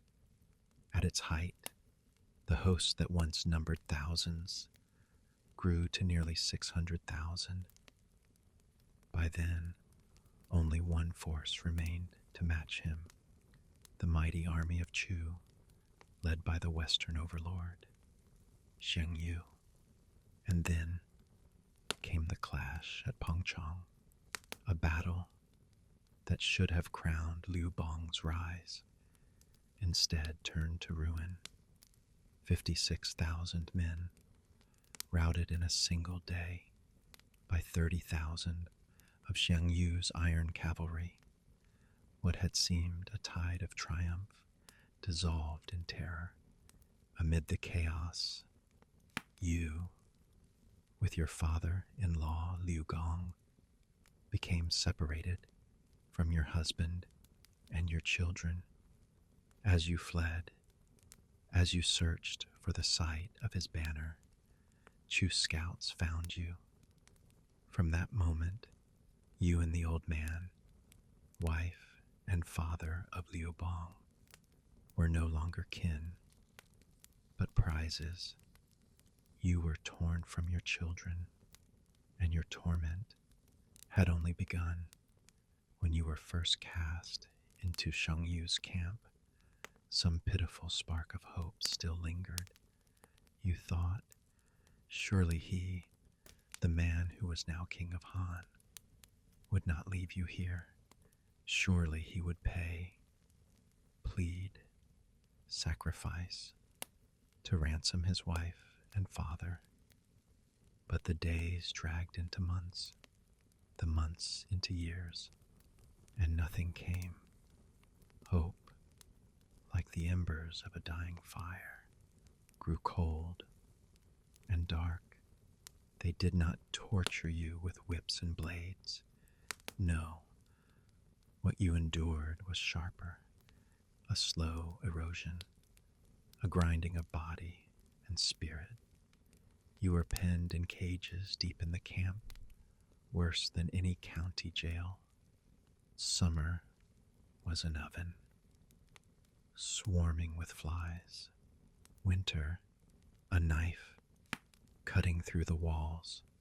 Rags clung to your skin, and only the frail warmth of your father-in-law kept you from freezing. Rotten straw stank beneath you, alive with vermin. Food, when it came, was stale refuse. At times, nothing at all. Water was filth, only enough to keep you breathing. You gave what little you had to the old man, and beyond hunger, beyond cold, there was humiliation. You were paraded before the soldiers like beasts in a cage, their eyes pride, their words mocked, their threats carved terror into your nights.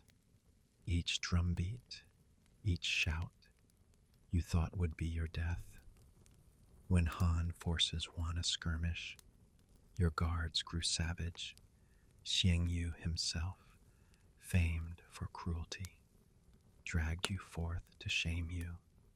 He struck you, spat upon you, tore your clothes, bellowing that if Liu Bong did not bow, you would be flayed, boiled, torn apart. He forced you to watch other captives slaughtered, blades at your throat, so you would not dare close your eyes, as life drained from their gaze. 2 years of this, 600 days, 600 nights, starvation, filth, terror, shame, and all chiseling away until tears dried, until hope itself crumbled. You no longer wept, for tears were useless. You no longer trusted, for no one could be trusted. The crack born on the day he cast his children from the cart had now become iron, colder, harder than steel. You watched your father-in-law, Liu Gong, grow frail, coughing in the dark. You thought of your children, scattered, their fates unknown, and from within, something new was born. Not grief, not rage, but a chill sharper than Sheng Yu's blade, firmer than Liu Bong's ambition. You understood love, duty, husband. These were illusions, survival, power, and fear in the eyes of others. These alone could protect your children. And then the day came. The war locked into stalemate. At Guangwu Mountain, the two armies glared across the ravine. Xiang Yu's supplies dwindled. His patience burned away. At last, he chose his trump card. You and Liu Bong's father, dragged to the river's edge. The copper cauldron roared, water boiling within, steam coiling to the sky. The father of your husband, the old man, stripped, bound upon the frame above the cauldron. Xiang Yu roared across the water, yield, or I boil your own father alive and divide his flesh among you. You, forced to your knees by the steaming pit, your body trembling, raised your eyes to the far shore. 2 years, since you had seen his face, and still, somewhere, a spark of hope flickered. Perhaps he would rage, perhaps he would barter. At the very least, he would not forsake you both, but the words that came froze you. I and Zheng Yu both serve the king of Huai. We are sworn brothers. If he will boil my father, then I shall take my share of the broth. The world stopped. Not strategy, not calculation. This was truth. Bared naked, you and the old man were nothing, not family, not kin, but stones to be stepped on in his climb to power. You remembered the prison he left you to bear alone, the nights of surveillance, the children hurled from the cart, all of it, the same truth from the beginning. You had never been family. You had been pieces, to be weighed, to be discarded when they hurled you back into the cage. When the old man sagged beside you, your lips curved in a smile, cold, bitter, but unbroken. Another year dragged by, another year of hunger, of filth, of humiliation, until at last, Xiang Yu's strength collapsed, his army starved, his body perished by his own hand at Wu River. After 28 months, you were released, returned to the camp of Han. They bathed you, they washed your skin, they dressed you anew. Physicians hovered, stitching wounds, cleansing sores, whispering that your survival was a miracle. But you knew the woman they spoke of had long since died. She perished in the long nights of hunger, in the steam of the cauldron, in the echo of his voice across the river. What walked back into the world was someone else. When you were first released from Xiang Yu's prison and returned at last to the camp of your husband Liu Bong, what awaited you was not a man consumed by guilt, not a husband running forward with tears in his eyes. There was no clasping of hands after long separation, no tender embrace, no words of comfort. Instead, you stood like an intruder, like a ghost that should have long since descended into hell, yet still wandered among the living, blundering into the domain of your husband and another woman. He sat enthroned in the center of the Grand Command tent, robed in power, flanked by the generals who had carved victory at his side, ringed by attendants and guards. They saw you, saw the withered face, the yellowed skin, the body bent and wasted by years of torment. They saw the robes of Lady Liu, once a symbol of dignity, now hanging loose and hollow, like a sagging sack upon your crooked frame. And with each faltering step, the cloth swayed, empty, pitiful. Pity stirred in many eyes, sympathy, respect, a bow of hands, a dip of head. They saluted you, the wife who had suffered for their lord, the woman who would one day be empress. But only two figures did not stir. Liu Bong upon the throne of the tent, and the woman leaning close beside him. She was young, she was beautiful, she was coy, her body all but draped upon his lap. Her glance flicked toward you, lips curving with the faintest mockery, then melting again into syrupy tenderness as she poured his wine. Her fingers, slim, delicate, lifted the cup to his lips, and your husband did not look at you. His eyes clung to her, to the glow of her cheeks, to the softness of her hand. Only when his generals finished bowing did he at last turn his gaze toward you. No surprise, no pain, no trace of recognition for the woman he had abandoned to chains and filth for 2 years, as though you had never vanished, as though you had never suffered, as though your hollow eyes and deathly frame were invisible. He smiled and said, "It is good that you are back. Go and rest." He drank the wine she offered and waved his hand. A servant stepped forward and guided you from the tent. Cold, pain, disappointment, hatred, madness. No word could hold what you felt as you turned away. Your heart was gnawed by serpents, stung by scorpions, burned by fire, yet you felt no pain, only absurdity, only laughter, too bitter to voice.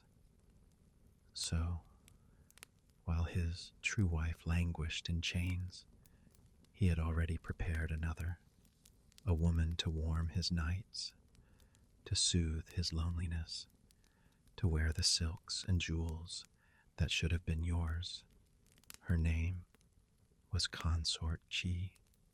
She was young, radiant, a dancer, a singer of Chu songs, her hands unspoiled by labor, unlike yours, scarred with callus and frostbite. She draped herself in robes finer than you had ever touched.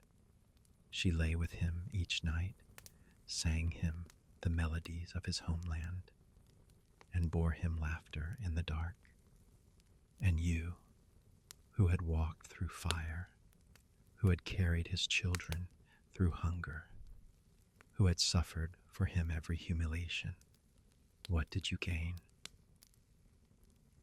One day, you saw her again in the camp, and by her side, a child, a boy of 2 years, his tiny feet stumbling, his voice babbling Rui, Liu Rui, your husband's son, born while you were chained in another man's cage. It was then your heart hardened. It was then you swore, this woman and this child would not live to laugh at you. They would suffer a torment 1,000 times the pain you had borne. They would die by your will. Rui, a fitting name. Liu Bong had Rui as emperor of the world. Consort Chi had Rui as mistress of his heart, bearer of his son, usurper of your place. But who would give you your wish? You laughed within. From that moment, you would never again let yourself be used, abandoned, cast aside.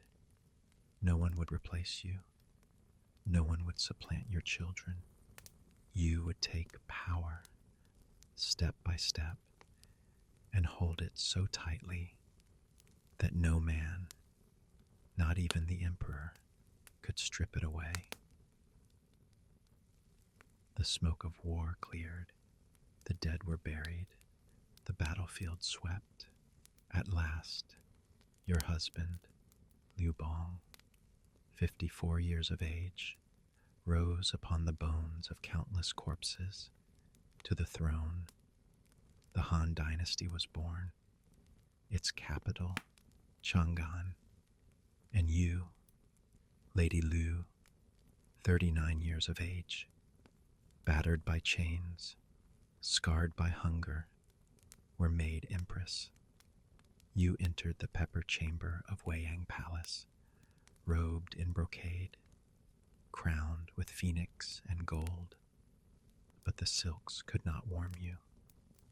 The jewels could not soften you, for though you stood above 10,000, you still knelt beneath one in the hall of ascension before all the court.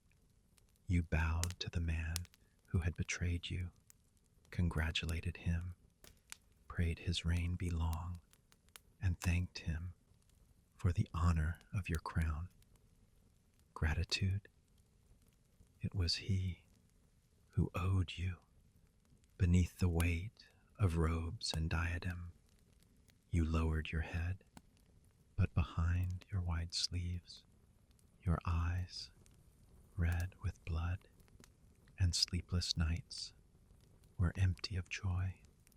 There was only ice and hate and the clarity of resolve. In the pepper chamber of Weiyang Palace, heavy curtains draped like waves, warm incense curled in the air, yet nothing could drive away the ice that had congealed within your heart, the ice born in the years when you were a hostage in Shang Yu's camp. The phoenix crown, the radiant robes of the empress, were not ornaments, but shackles wrought of gold, pressing upon your shoulders, whispering ceaselessly that every honor you now bore was bought with blood, humiliation, and despair. You were no longer the woman who sought her husband's pity. You were Empress Liu, consort of the Son of Heaven. And as Empress, your first lesson was this: sweep clean the dangers that lurked beside the Emperor's bed, dangers to him and to yourself and to your son. When Liu Bang ascended the throne, those who had fought beside him, those who had carried him step by step to his seat of power, were rewarded with titles and honors. They were granted lands, armies, and influence so great that some whispered of them as kings of another surname. But from the dawn of dynasties, emperors have feared most not their enemies, but their allies. For if they once rose upon rebellion, might they not rebel again? When swords were sheathed, when conquest gave way to rule, these princes of merit, too powerful to ignore, became the shadows that haunted an emperor's dreams. The first to meet this suspicion was Han Xin, Marquis of Huayin.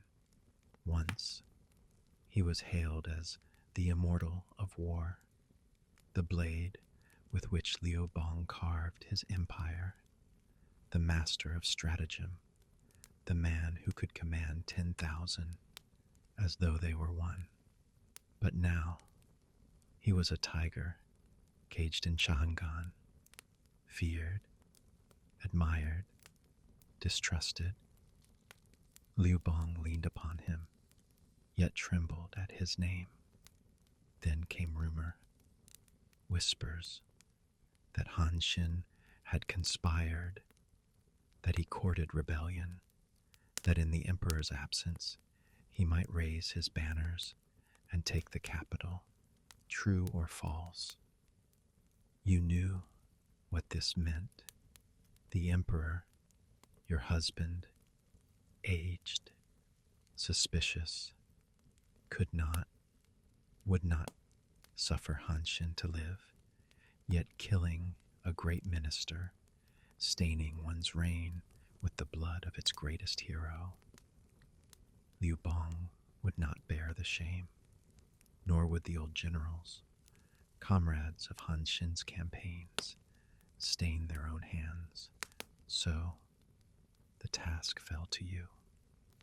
Lu Ji, Empress of Han, whose robes shimmered like glory, but whose every step was balanced upon the edge of ice. You admired Han Xin's brilliance, but admiration was nothing against survival. One day, Liu Bong would die, and you, with your son, would be left to guard the throne, with men like Han Xin still breathing, proud, ambitious, unbowed. Your son's crown could never be secure. No, there was no room for hesitation. You summoned the Chancellor, Xiao He. It was he who had once brought Han Xin into Liu Bong's service, and it would be he who would now deliver him into your hands. Your voice was calm, smooth, as though you were arranging nothing more than a feast. The Emperor has triumphed at the front. He will soon return. I will host a banquet at Changle Palace. All ministers must attend. Chancellor, go to the Marquis of Huaiyin. Tell him the news. Invite him in person. He trusts you. He will only trust you. Xiao He bowed. His face flickered with sorrow, with resignation, with the helplessness of a man who knew the weight of history. But he obeyed. The day came. Changle Palace was adorned like a festival. But beneath the music and perfume, a hidden chill pressed upon the walls. Behind a screen, you sat, cold as frost, robes heavy with the power of the throne. Beyond the walls, your soldiers lay in wait, blades polished, bamboo spears honed, silent, ready. Footsteps approached. You heard Xiao He's gentle persuasion. You heard Han Xin's voice, still touched with pride, still believing this banquet a stage for his glory. Then the door shut with thunder. Soldiers surged like shadows, pressing him to his knees. Han Xin lifted his head, rage and revelation burning in his eyes. He shouted, his voice shaking the rafters. The Emperor swore I should not die under heaven, nor upon earth, nor by iron blade. How dare you? I regret only that I ignored Kuai Tung's counsel, to be deceived by a woman's trick. You rose, your lips curving with the faintest smile, and stepped forward. Your voice was quiet, but every word pierced like ice. The Emperor swore, and I keep his oath. Look above, no heaven. Look below, no earth. Look around, no iron blade. The soldiers lifted their spears, bamboo sharpened to a killing point, and pressed them down. Your eyes did not waver. Han Xin, Marquis of Huaiyin, you are guilty of treason. The Emperor decrees your clan shall be destroyed. For a heartbeat, fire faded from his gaze, leaving only scorn and sorrow. Perhaps he remembered the battles he had won, the empire he had forged. Perhaps he wondered how fate had led him here, to die not in the clash of armies, but in the shadows of a palace, struck down by a woman's hand. You turned away. Behind you, the muffled thud of bamboo breaking flesh. A cry short, cut off. Thus ended Han Xin, the god of war. In silence, his blood spread across the tiles, staining the floor of Changle Palace. And in that crimson, for the first time, your seal of empress was truly marked. By his death, you declared to all under heaven, you were no ornament, no passive consort.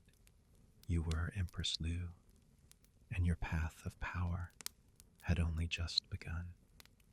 The blood of Han Xin had scarcely dried when another gift of power was placed before you. Another hero of conquest, another king of another surname, another man who had once fought for your husband's throne and now stood accused of treason. It was Peng Yue, king of Liang. The charges against him, like smoke fanned by wind, had grown heavier each day.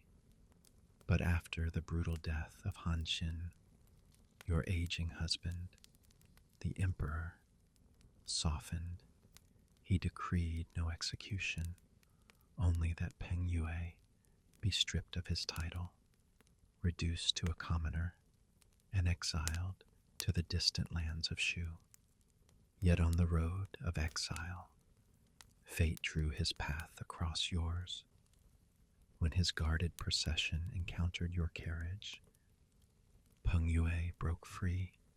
He fell prostrate before your chariot, his foreheads striking the earth, blood streaming. As he wept and cried his innocence, he begged you to remember the old bonds of loyalty, begged you to plead with the emperor, begged only for a return to his hometown, to live as nothing more than a farmer among the fields. You stepped down from your carriage with your own hands.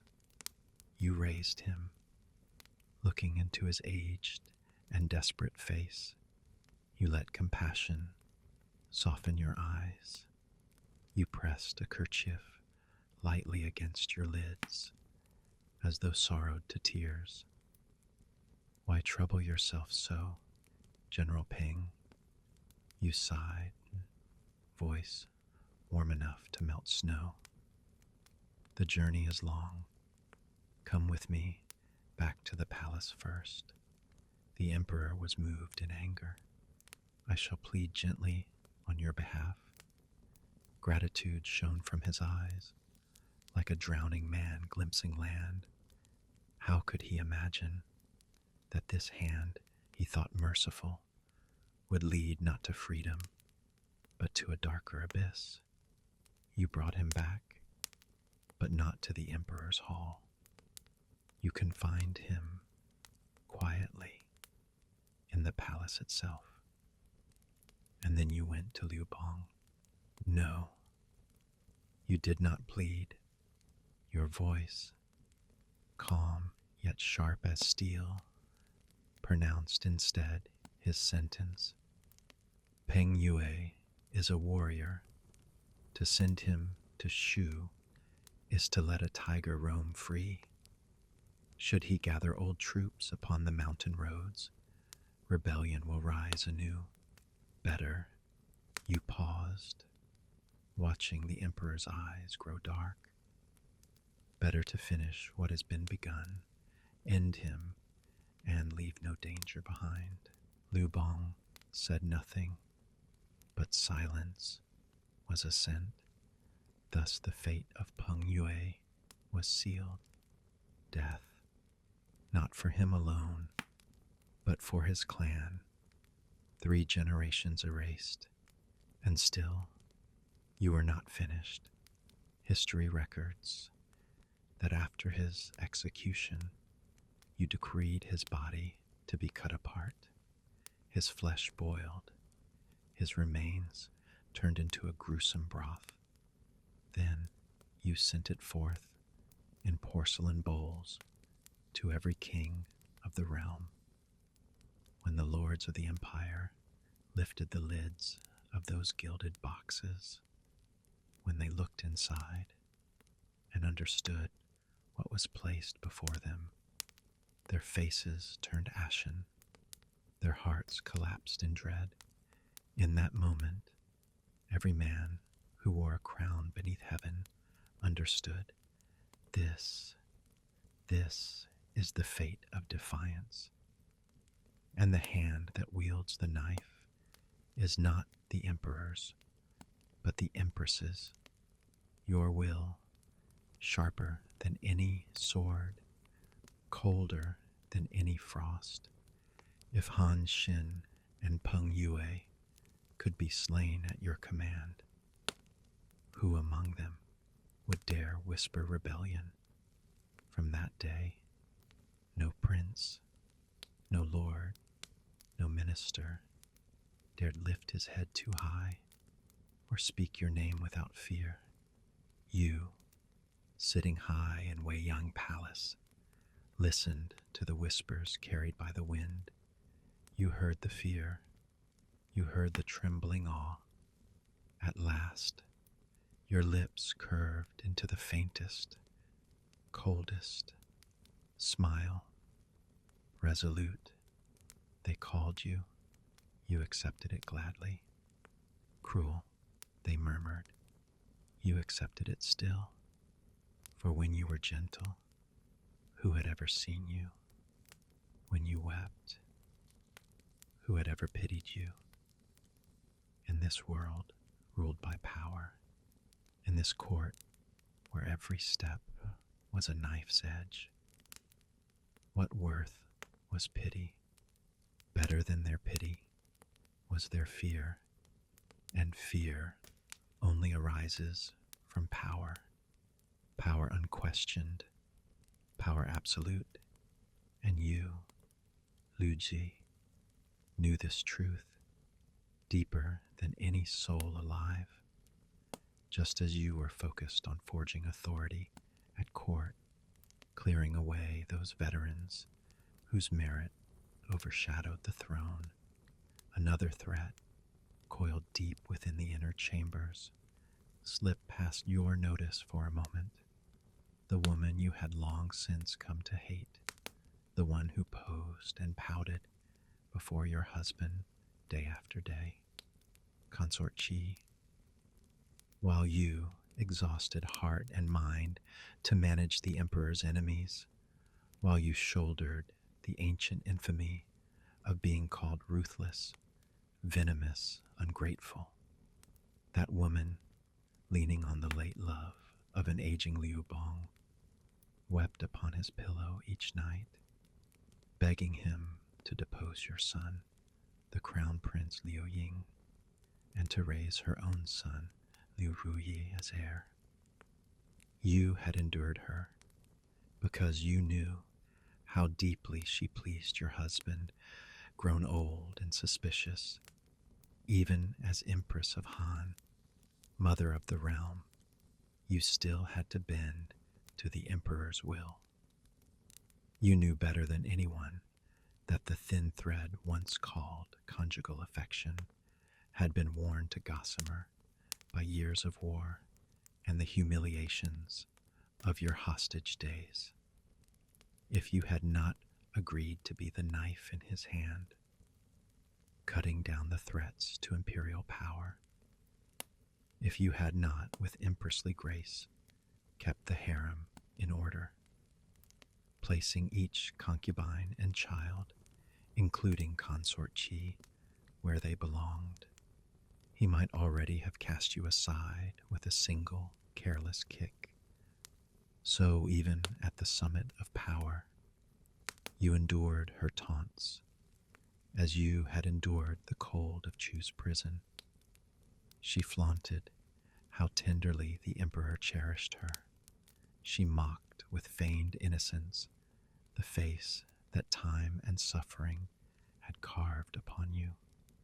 She had even begged to replace you as empress. Now, seeing your place in government grow firm, she stretched her hand toward your son's birthright. You sat up in the phoenix couch in the pepper chamber of Weiyang, your face still as water. Your trusted spy recited, word by word, how Consort Qi slandered the crown prince in the emperor's ear. That bottomless woman claimed that Liu Ruyi was the fruit of their love, a child born in an age of victory, a son marked by auspicious signs, while your Ying, she sneered, was weak and unfit to bear the empire. What cut your heart like a blade was that your once battle-tested, now faithless husband truly wavered. He quietly summoned ministers to weigh the feasibility of changing the heir. When the report ended, you dismissed the spy. Alone in the vast and glittering hall, you stared beyond the eaves toward the long blue ridges and felt that heart, frozen since the camps of Chu, give one soft drop of blood, for you knew your Ying and the soul he carried. He had been born in ruin, had seen as a child the hard faces of war, had tasted the cold of men's indifference. In the years when he needed a mother most, you were a hostage, his father aloof. Yet he never asked why his father withheld his hand, even under the hostile gaze of a stepmother who might one day replace him. He held fondness for the younger half-brother who might displace his crown. He never brought you tears or tales of the scorn he suffered. He only came each day with his sister, bowed in the pepper chamber, and sat in quiet conversation, as though sitting with his mother could make the years merciful again. You remembered one afternoon, sunlight sifted through carved lattice, laying warmed apples on the floor. You watched your Ying, eyes lowered over bamboo slips, his brow drawn, not by difficulty, but by sorrow for the sufferings of the people. The humane rule his tutor taught, he did not learn as craft, but as truth to be held in the heart. Your Ying's eyes were not his father's.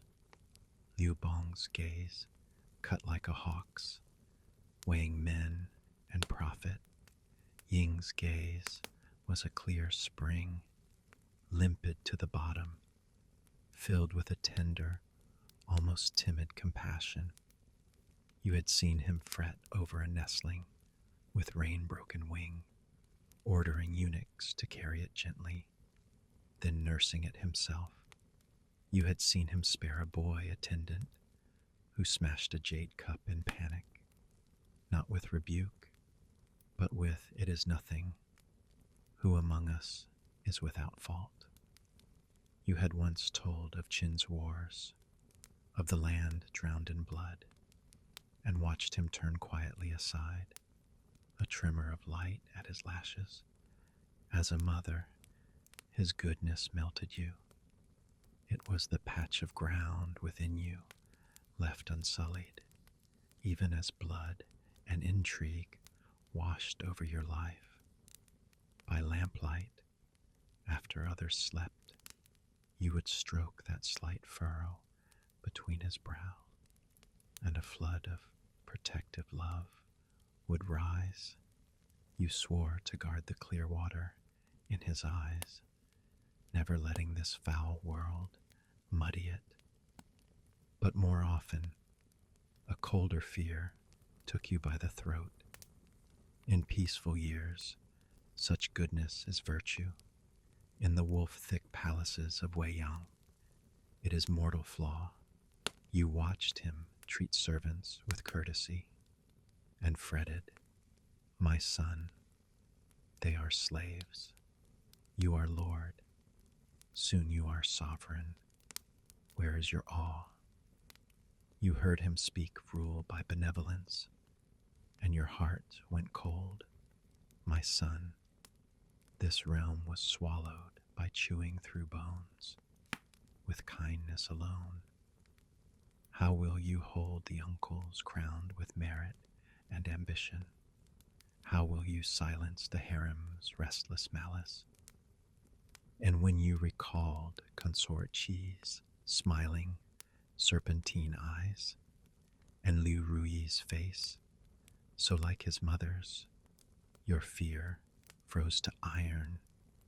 Your husband's cold calculation had won a world, but he had never truly protected you, still less this gentle son.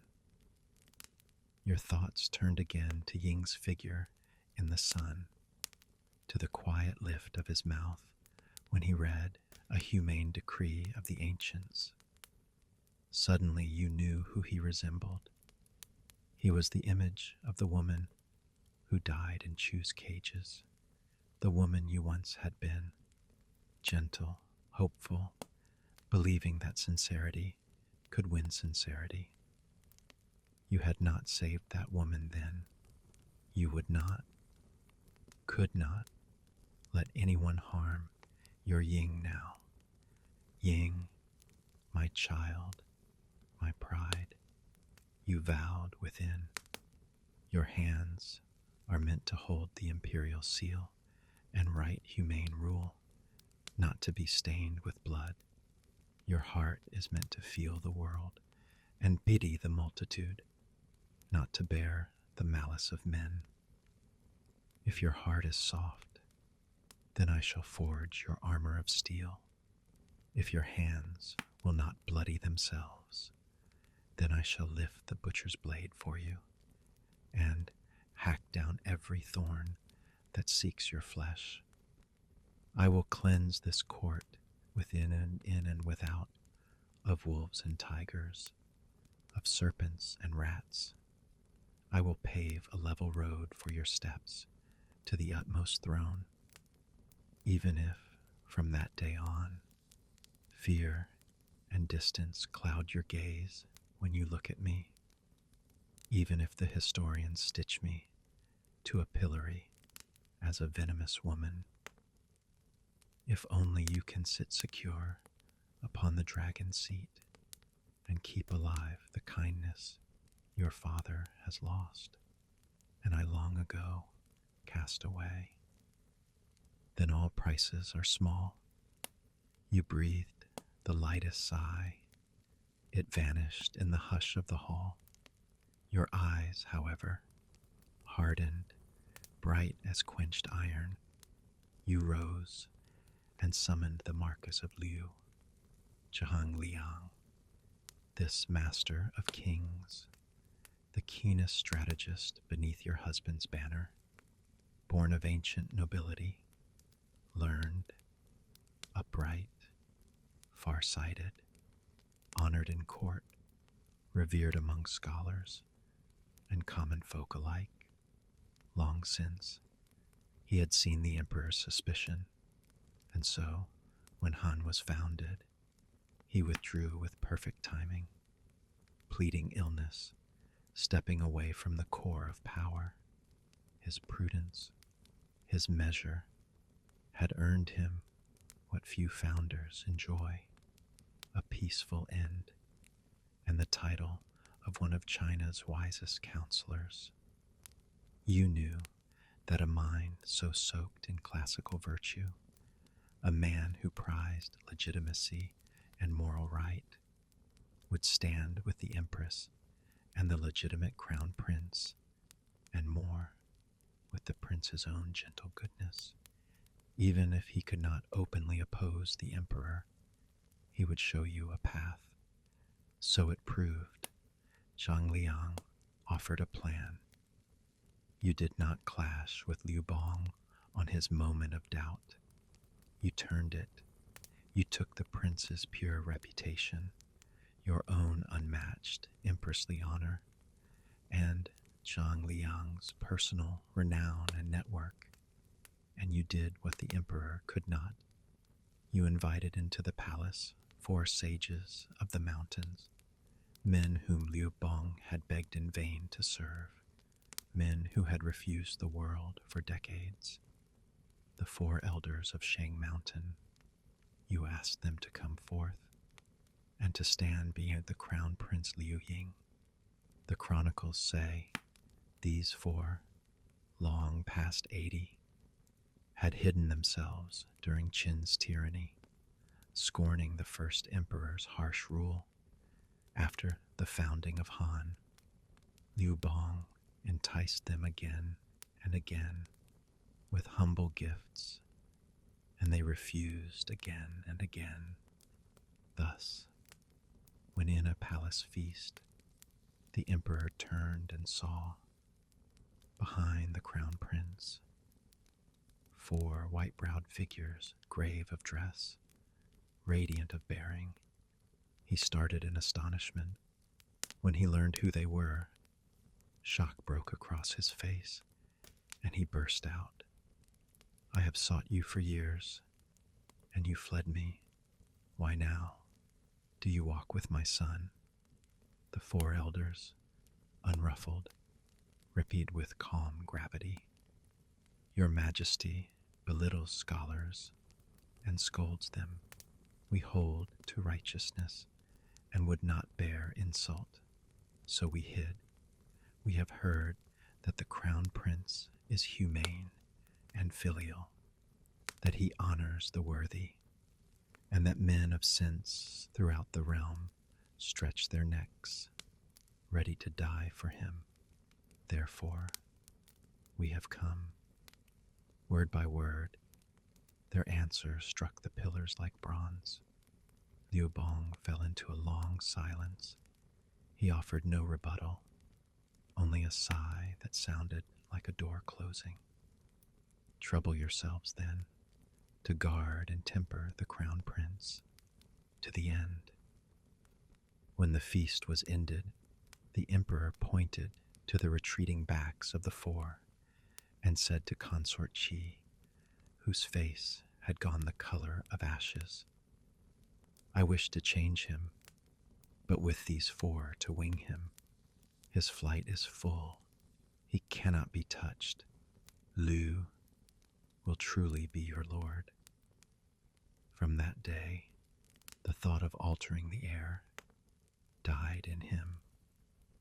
Not long after that final banquet, in the year 195 before the Common Era, your husband, the Emperor Liu Bong, 61 years of age, at last succumbed to the toll of unchecked drinking in his youth and the wounds that had accumulated through years of ceaseless war. He died in the Changala Palace.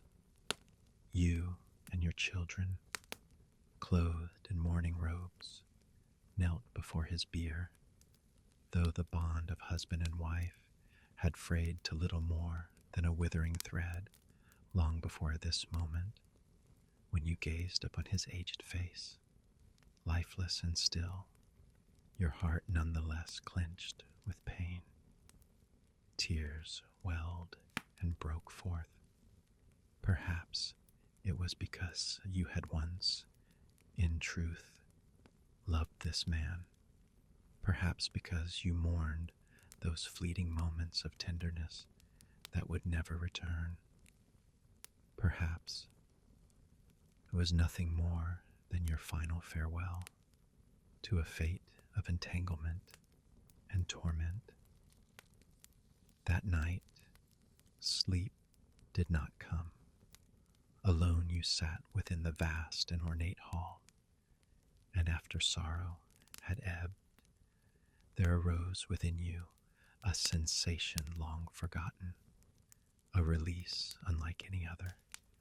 It was as though a stone that had weighed on your chest for decades at last slid away and struck the ground. You drew a breath, deep and unburdened, and felt the world return to your lungs. You breathed in the crisp fragrance of distant forests, thick upon the mountains. You breathed the solemn incense of ambergris curling in the palace air. You breathed the intoxicating scent of absolute power, and within it, the metallic sweetness of your enemy's blood. Finally, there was no need for patience. Finally, the turning of heaven and earth had come into your hands. Your son Liu Ying took the throne as Emperor Hui of Han, while you, as his mother, were elevated to Empress Dowager, regent in command of the court.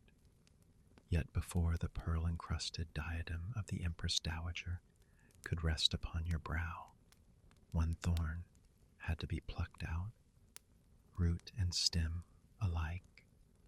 That thorn bore a honeyed name, Consort Chi, and the son she had borne, Liu Ruyi, who had nearly usurped the destiny of your Ying.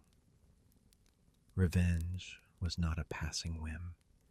It had been planted long ago, like a creeping vine of poison. It took root in the days when you starved and shivered in the prisons of Chu, while she sang and danced beneath the lamps of Han. It coiled tighter when you returned to the camp and saw her entwined about your husband's side, casting at you one glance of scorn, and with every plea that shook Liu Bong's will, every perilous moment when he nearly cast aside your son for hers. The vine twisted further around your heart. Now the man who shielded her was gone. The rain had fallen, and the vine burst forth in blossoms, dark purple, dripping with venom. Your first act was simple, direct, a line of eunuchs, faces expressionless as wooden masks, stormed into the jeweled palace where she had feasted each night. Amid her shrill cries of terror, they dragged her from silk quilt and gilded couch, stripped her of brocade, and hurled her into the darkest and dampest pit of the inner palace, the lane of perpetual, the place of condemned slaves. The air there was thick with rot, saturated with despair. It stank of your memories, of the lice and filth of Pei County's jails, of the cages of Chu. Now, she would drink the same bitterness, doubled. You went to visit her yourself. The slender hands that once plucked zithers and stirred a king's heart were locked in rough wooden stocks, the skin torn raw and bloodied, the long black hair once caressed by Liu Bong, shorn with a cold knife, leaving her skull pale and bare.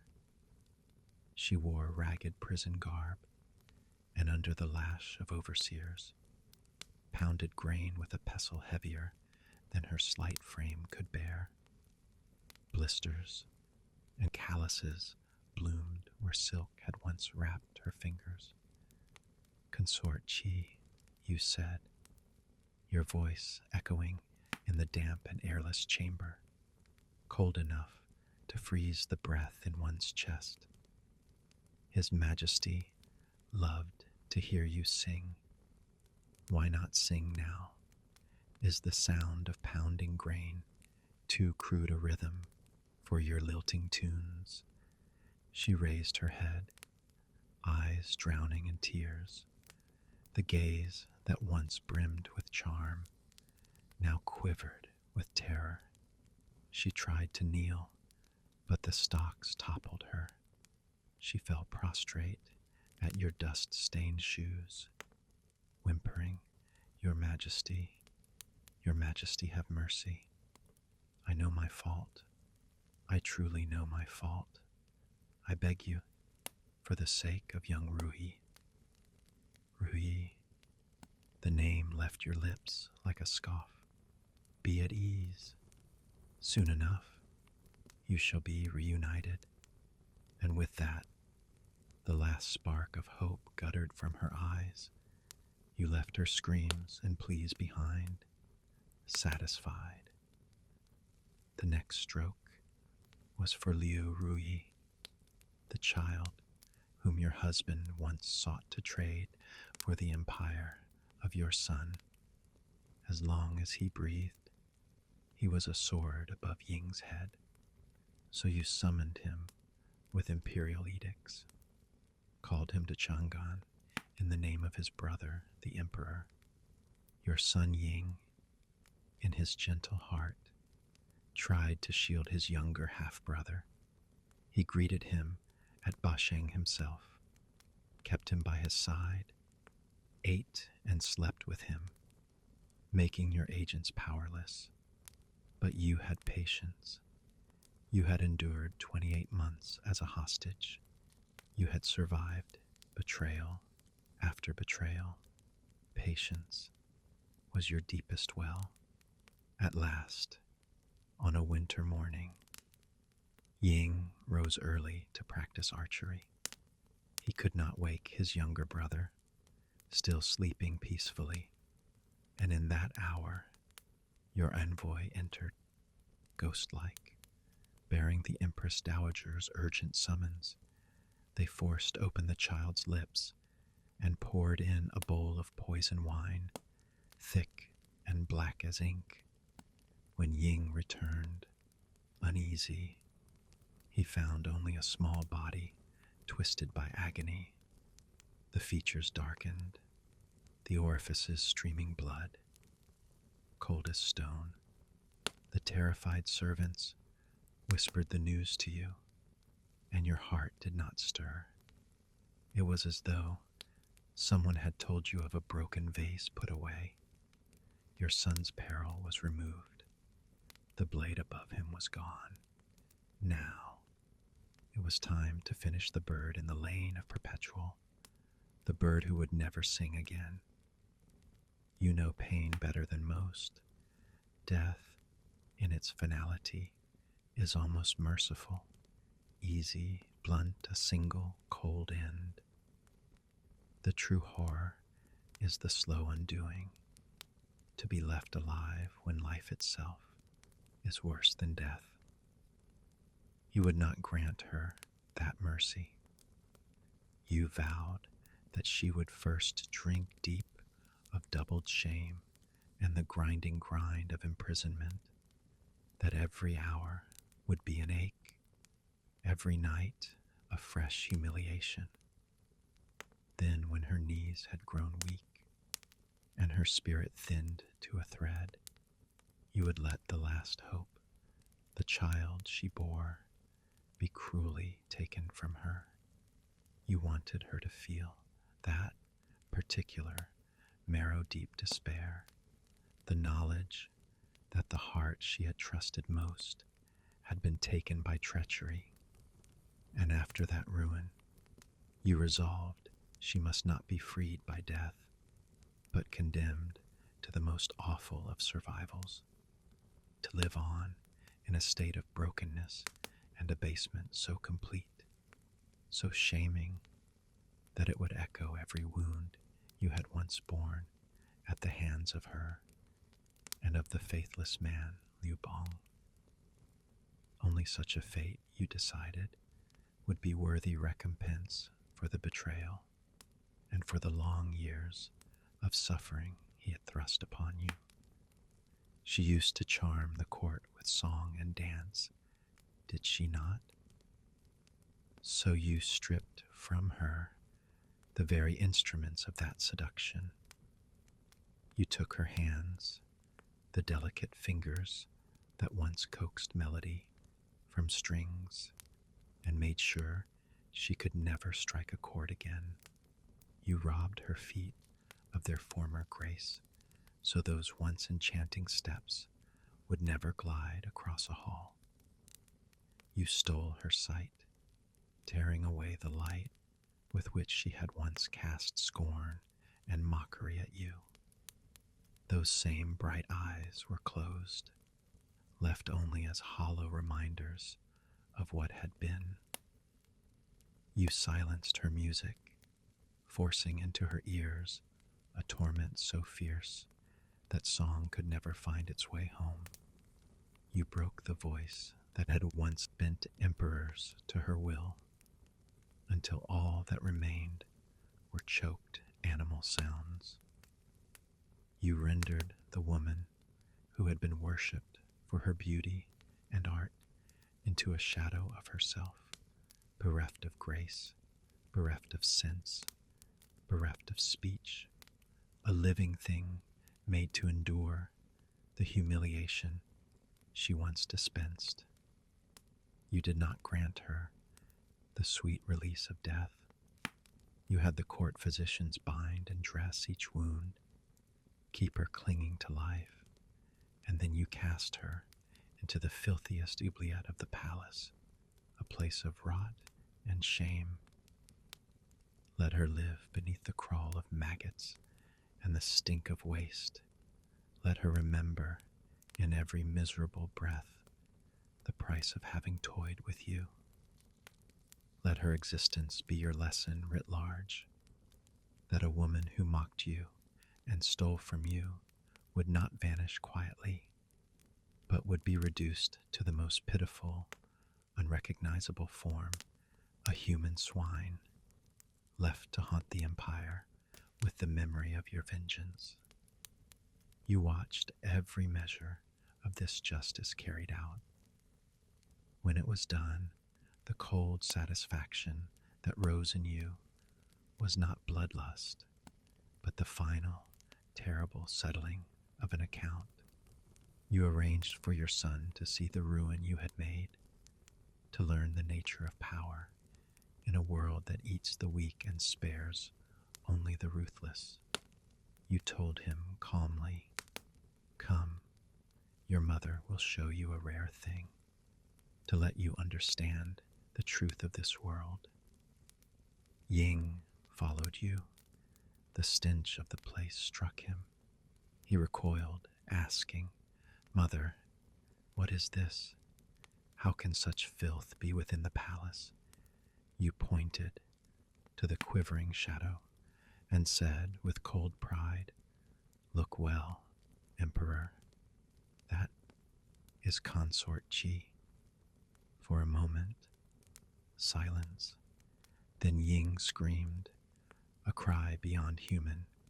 He reeled back, pale as death, vomited until bile rose, his body shaking, his tears unceasing. "This is not human. This is not human. I am son of the Empress Dowager, but I cannot rule the world. Such horror, such horror. Mother, how could you do this? Are you still my mother?" Afterward, he fell gravely ill. Fever and nightmares consumed him for a year.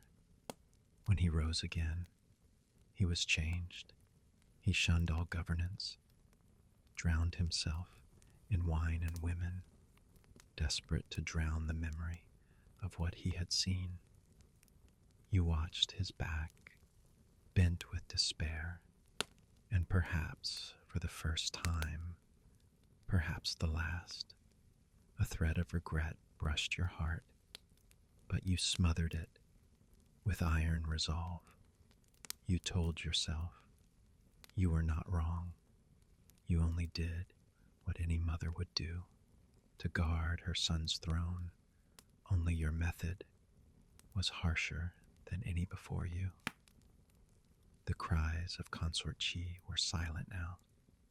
In the lane of Perpetual, only the hollow pounding of pestles remained.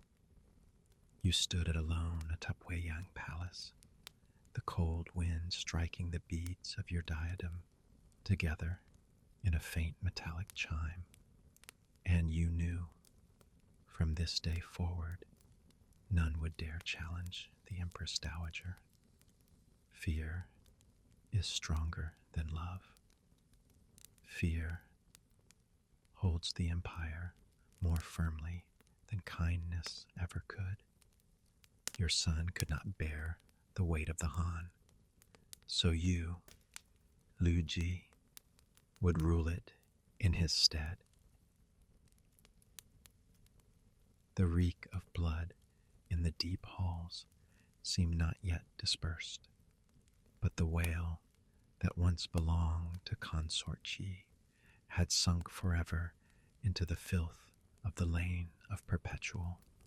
You sat up in the high seat of Weiyang Palace, your gaze gliding over the ministers bowed below, at last coming to rest upon your son, the Emperor Liu Ying.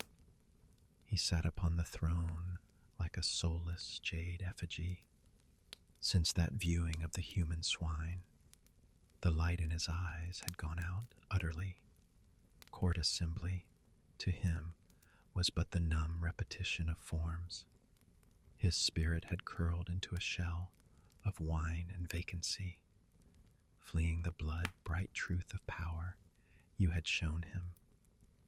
Whatever fragile thread of remorse lay in you was ground to dust beneath cold reality. Your Ying's gentle weakness proved what you already knew. He could not alone guard the realm in a world ringed with wolves. If he could not harden, then you must forge for him a fortress of power, absolute and unassailable, bound tight by blood. Your gaze fell upon your daughter's child, Princess Lu Yuan's girl of 10 and a little more, Zhang Yan.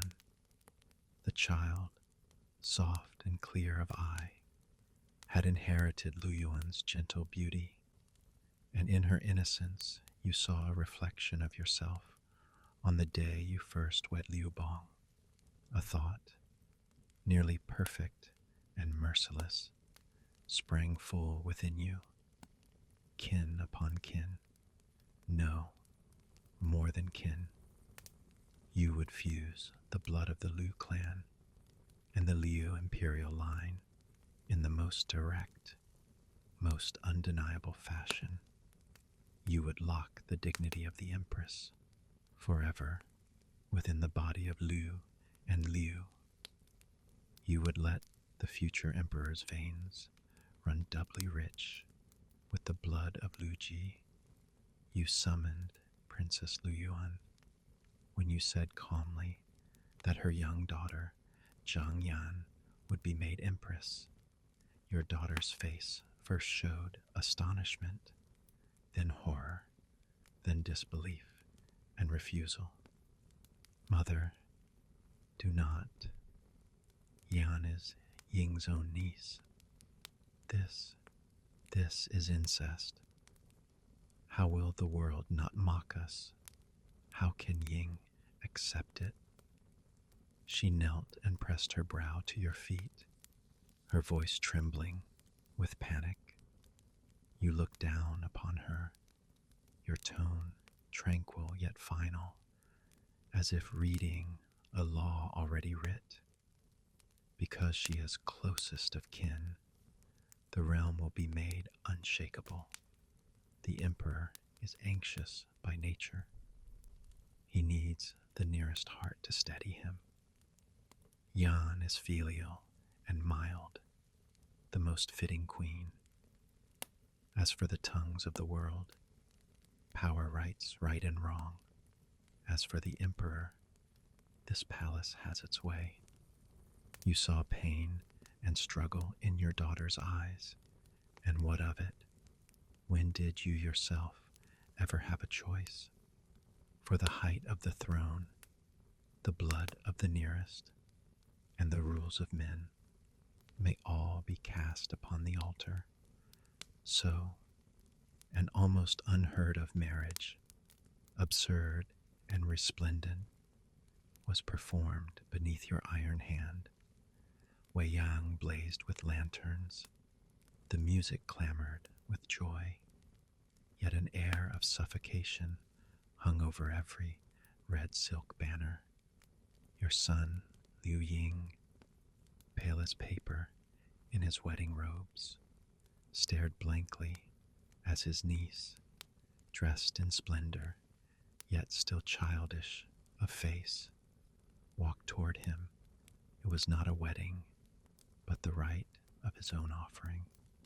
From behind the pearl curtain, you watched it all, with neither joy nor sorrow, only the cold tally of a plan fulfilled. Yet though a bond may be forced, life will not obey command. Zhang Yan was but a child, and Liu Ying, after that day, was emptied of will. He almost never visited her, and the Empress bore no son. That did not trouble you. If there is no heir of the principal bed, then one will be made. Your eyes had long ranged through the harem. A low-ranked consort gave birth to a boy. Fortune enough, you knew what to do. Even as the infant's first cry still trembled in the room, you entered the birthing chamber. You spared the exhausted mother one glance, her face fragile, a faint smile of relief upon it, and nothing stirred in your eyes. Empress Zhang has borne a legitimate son, you pronounced softly, as if delivering a final verdict. This child is of the Empress, heir of Han. Color fled the consort's face. Her eyes flared with terror. Before plea could form, the eunuchs behind you clapped hand to mouth and bore her away, silent as shadows. Her end would differ little from consort Chi's, only quieter.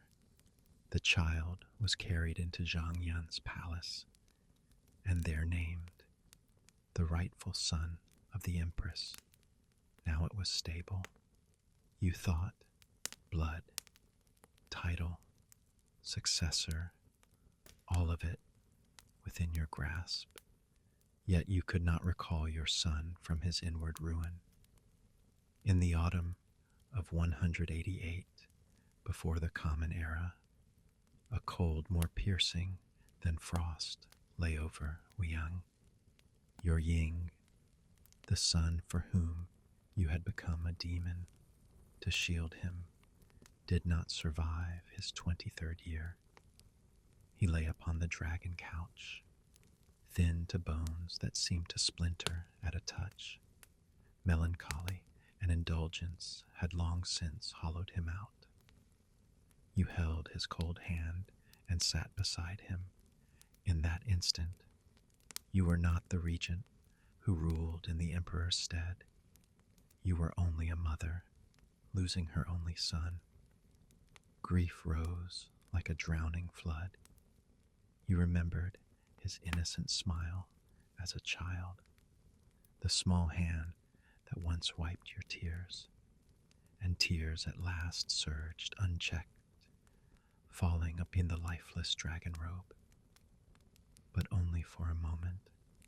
Before your cheeks had dried, a deeper clarity, hard and near to cruel, flooded in. Ying was dead. You lived. This Liu realm, won by your husband, inherited by your son, guarded by your blood and your plots, must not fall to chaos. You lifted your head slowly, your gaze growing once more keen and adamant. Gently you set his hand upon his chest, drew the quilt close at his shoulders, an act almost tender. Then you rose and turned to the ministers, kneeling in fear beyond the doors. Your voice, hoarse with weeping, yet edged with a command none could deny, rang through the silence of the palace. The emperor has passed, and the realm cannot be a day without a lord. The imperial heir, the legitimate son of the Empress Zhang, is yet young. He shall inherit the great mandate. You paused, your eyes sweeping every lowered face, then spoke each word to open a new age. will rule from behind the curtain and temporarily assume the emperor's charge, that the world may be at peace. From that day, you were no longer only the hand behind the screen. You stepped to the front of the stage of power and openly wielded the scepter that once belonged to the Son of Heaven. You enthroned Liu Ying's young San as emperor, later called the former young emperor, and you became the first consort woman in China to rule in truth as regent of the realm 9 centuries before the only female emperor, Wu Zetian of China, ascend her throne.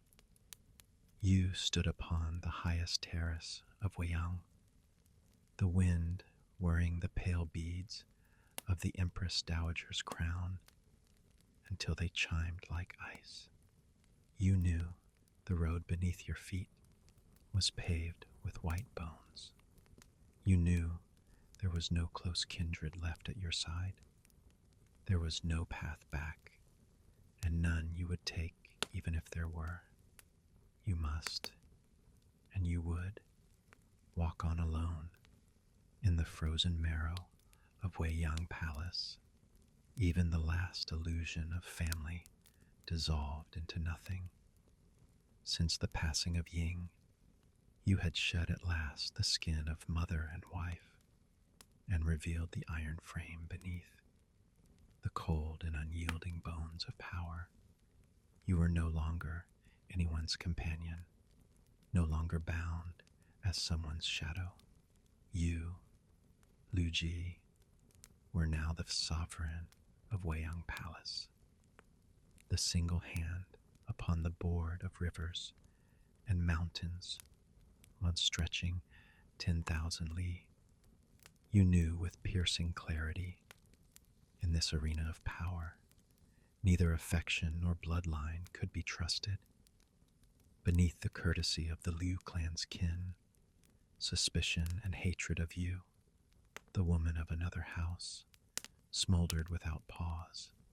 Once, your husband Liu Bong had sworn with his ministers over the blood of a white horse, if any not of the Liu line be made king, let the realm unite to strike them down.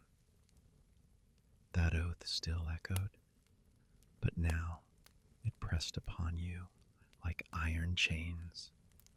Yet were you the sort to bow beneath chains? Never. The oath of the white horse, to you, was no more than a victor's tool to divide spoils. Now, the one who set the rules was you. So you began your careful designs. First was the army. You placed the tiger tallies of the northern and southern guard into the hands of your elder nephew and your younger nephew. When the weight of bronze pressed into their palms, you fixed your eyes upon theirs, and your voice cut like a blade the safety of Chang'an, the rise of our clan, the very life of this palace. All rest in your hands. Do not fail me. Their faces flickered with terror, then hardened into obedience. You knew only when their fates were bound to yours would loyalty be certain. Next was rank. Against the murmurs and protests of the old ministers, you raised one kinsman to the title of prince, another to a marquis. Nephews and cousins alike elevated in turn. One by one, the edicts flowed from your hand, each sealed with the weight of your regency. Each stroke struck like a hammer upon the oath of the white horse, until cracks spread wide and the vow lay in tatters. You planted the sons and nephews of Liu into every sinew of the court, weaving your clan's bones into the very body of the empire left by Liu Bong. Yet you were not a woman of intrigue alone. You had lived the storms of Qin's fall, and you knew the people were the root of the realm. While blood was spilled in the court, you turned the common folk toward peace. You eased their taxes, so the people might breathe. You encouraged farming and asked yourself after silk and mulberry. You abolished the old law that forbade the keeping of books and let knowledge return to light in the villages. The flame of learning, long stifled, began to glow once more. Even Sima Qian, long after, would write, her rule did not leave the palace, yet the world was at peace. Punishments were seldom, criminals few, the people tilled, and food and clothing grew in abundance. But beneath the calm, currents still stirred. The boy emperor you had enthroned, once pliant, grew older. Whispers reached him, cruel truths, that his true mother was slain by your hand, the words of his fury. How can the Empress Dowager kill my mother and still call herself mine? I will grow, and I will change it all, came swiftly to your ear. You were playing with jade when you heard. Your fingers froze, the chill biting through bone. You set it down slowly. No ripple crossed your face, yet the chamber and to winter around you. You would not nurture an enemy within your walls, never again, not even a child. So you struck. The boy was dragged from the throne, locked within the lane of perpetual, that pit of shadows where your sacrifices lay. Soon he was gone, erased, as if he had never breathed within these halls. With thunder's swiftness, you raised another child emperor in his place, and once again the world bowed beneath your will. In the year 180 before the Common Era, the height of summer scorched Chang'an. Cicadas shrieked their desperate song, yet even their cries could not pierce the heavy brocade curtains of the Pepper Chamber Hall in Weiyang Palace. The air was thick, a suffocating blend of bitter medicine and lingering dragon incense. You lay upon the phoenix couch, eyelids weighted, but the gaze beneath still sharp as a hawk, sweeping over the bowed figures kneeling before you. Your elder nephew, your younger nephew, and several of your most trusted ministers. You could feel it clearly, the sand in your hourglass spilling swiftly away, life ebbing beyond recall. Every breath rasped harshly in your chest, yet your will was clearer and more fearsome than ever. Listen to me. Your voice was hoarse, but edged with command, each word carved as if with the last of your strength. The emperor is young, the empire unsteady, the princes of the Liu clan, the elder ministers, all are wolves, watching from the shadows. The wealth and power of our house rests only upon the army. Your withered hand shot forth, clutching your nephew's wrist with such force that your nails bit his flesh. You must hold fast the northern and southern armies, bar the palace gates, guard without faltering. Under no circumstance must you announce my death too soon. Do not grant those ministers and Liu princes the slightest opening. One misstep, and it will be irredeemable. Our clan will meet annihilation. Your eyes steel burned with unwilling fire, with dread for what would come after. You knew too well those enemies you had crushed beneath your rule, silent but never resigned, a lifetime of struggle, calculation, and ruthless resolve had brought your family to glory. You would not let it crumble the instant you were gone. Your nephews wept, their foreheads striking the floor, swearing by heaven they would not fail your charge. You closed your weary eyes and dismissed them. In the vast and hollow chamber, only your ragged breath remained.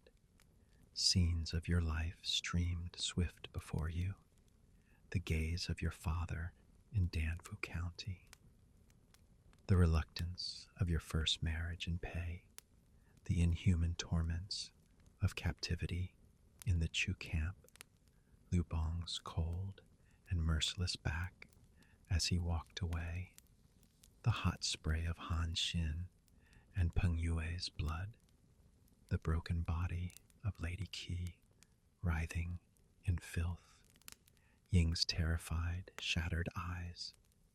You, once a pawn beneath your father's hand, then an appendage beneath your husband's will, had climbed step by step over bones to the pinnacle of power, to become the player who moved the pieces.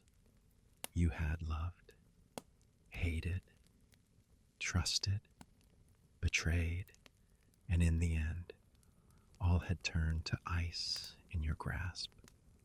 You had protected what you swore to protect, yet you had also destroyed too much, even your son's pure and gentle heart. Now, the end had come. A great weariness swept through you, yet still, your heart, soaked in power, beat anxiously for what came after. At last, your long and brutal life ended, but as you had foreseen, even faster than you imagined. No sooner had you drawn your final breath, your body yet warm, than the flood you had dammed with iron hands came crashing down. Your careful web unraveled in an instant. Your nephews held the army tallies, but lacked your ruthless will and iron prestige. They hesitated, divided, unable to command respect, unable to bind the clan. The old ministers, long in wait, Zhou Bo and Chen Ping, swiftly allied with the princes of Liu's blood, led by the king of Qi, with inside and outside joined. The purge began. Zhou Bo tricked your nephew into opening the gates of the northern army, seized its command without struggle, stripped of their soldiers. The clan of Liu was butcher's meat. What followed was slaughter. Your nephews, the princes and marquises you had raised, were dragged from their halls, cut down without mercy. Men, women, children, all alike, exterminated. The streets of Shangan, once filled with carts and markets, ran with blood. The wailing of thousands shook the heavens. All your labors, all the glory of Non-Liu may not be king, dissolved in the smoke of massacre. Not even the puppet emperor you had placed upon the throne was spared. The later young emperor was deposed, then quietly put to death. They declared he was no true son of Emperor Hui. And so, in mere months after your death, the world you built, the fortress of blood, schemes, and iron, collapsed into dust. Weiyang Palace changed hands. No longer did it belong to Lu. At last, the ministers and princes enthroned the king of Dai, an unremarkable son of Liubong. His mother came from a cautious, powerless clan, the perfect choice for men seeking a pliant emperor. He became emperor when a new age dawned, the reign of Wen and Jing, born upon the ruins of your family. Weiyang Palace had a new master, the Pepper Chamber Hall, a new mistress. The chronicles would record the purge of the Liu, the restoration of the Liu, and sing the virtue of Emperor Wen. Perhaps they would also scrawl beside your name. Harsh, cruel. The wind still swept the high terraces of Weiyang Palace, scattering the final trace of your breath into the void, all the terrors and struggles, the love and the hate, the rivers of blood and the webs of intrigue faded into whispers of dust and into the sighs of later generations.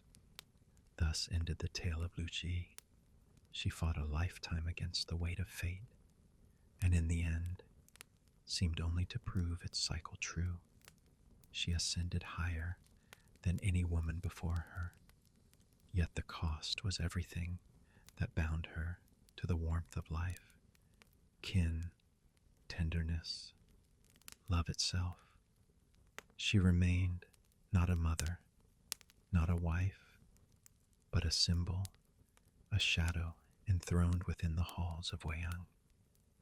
She never bore the title of emperor, as Wu Zetian would nearly 9 centuries later in the Tang dynasty, yet she stands still, the first consort in history to seize the throne of power with her own hand.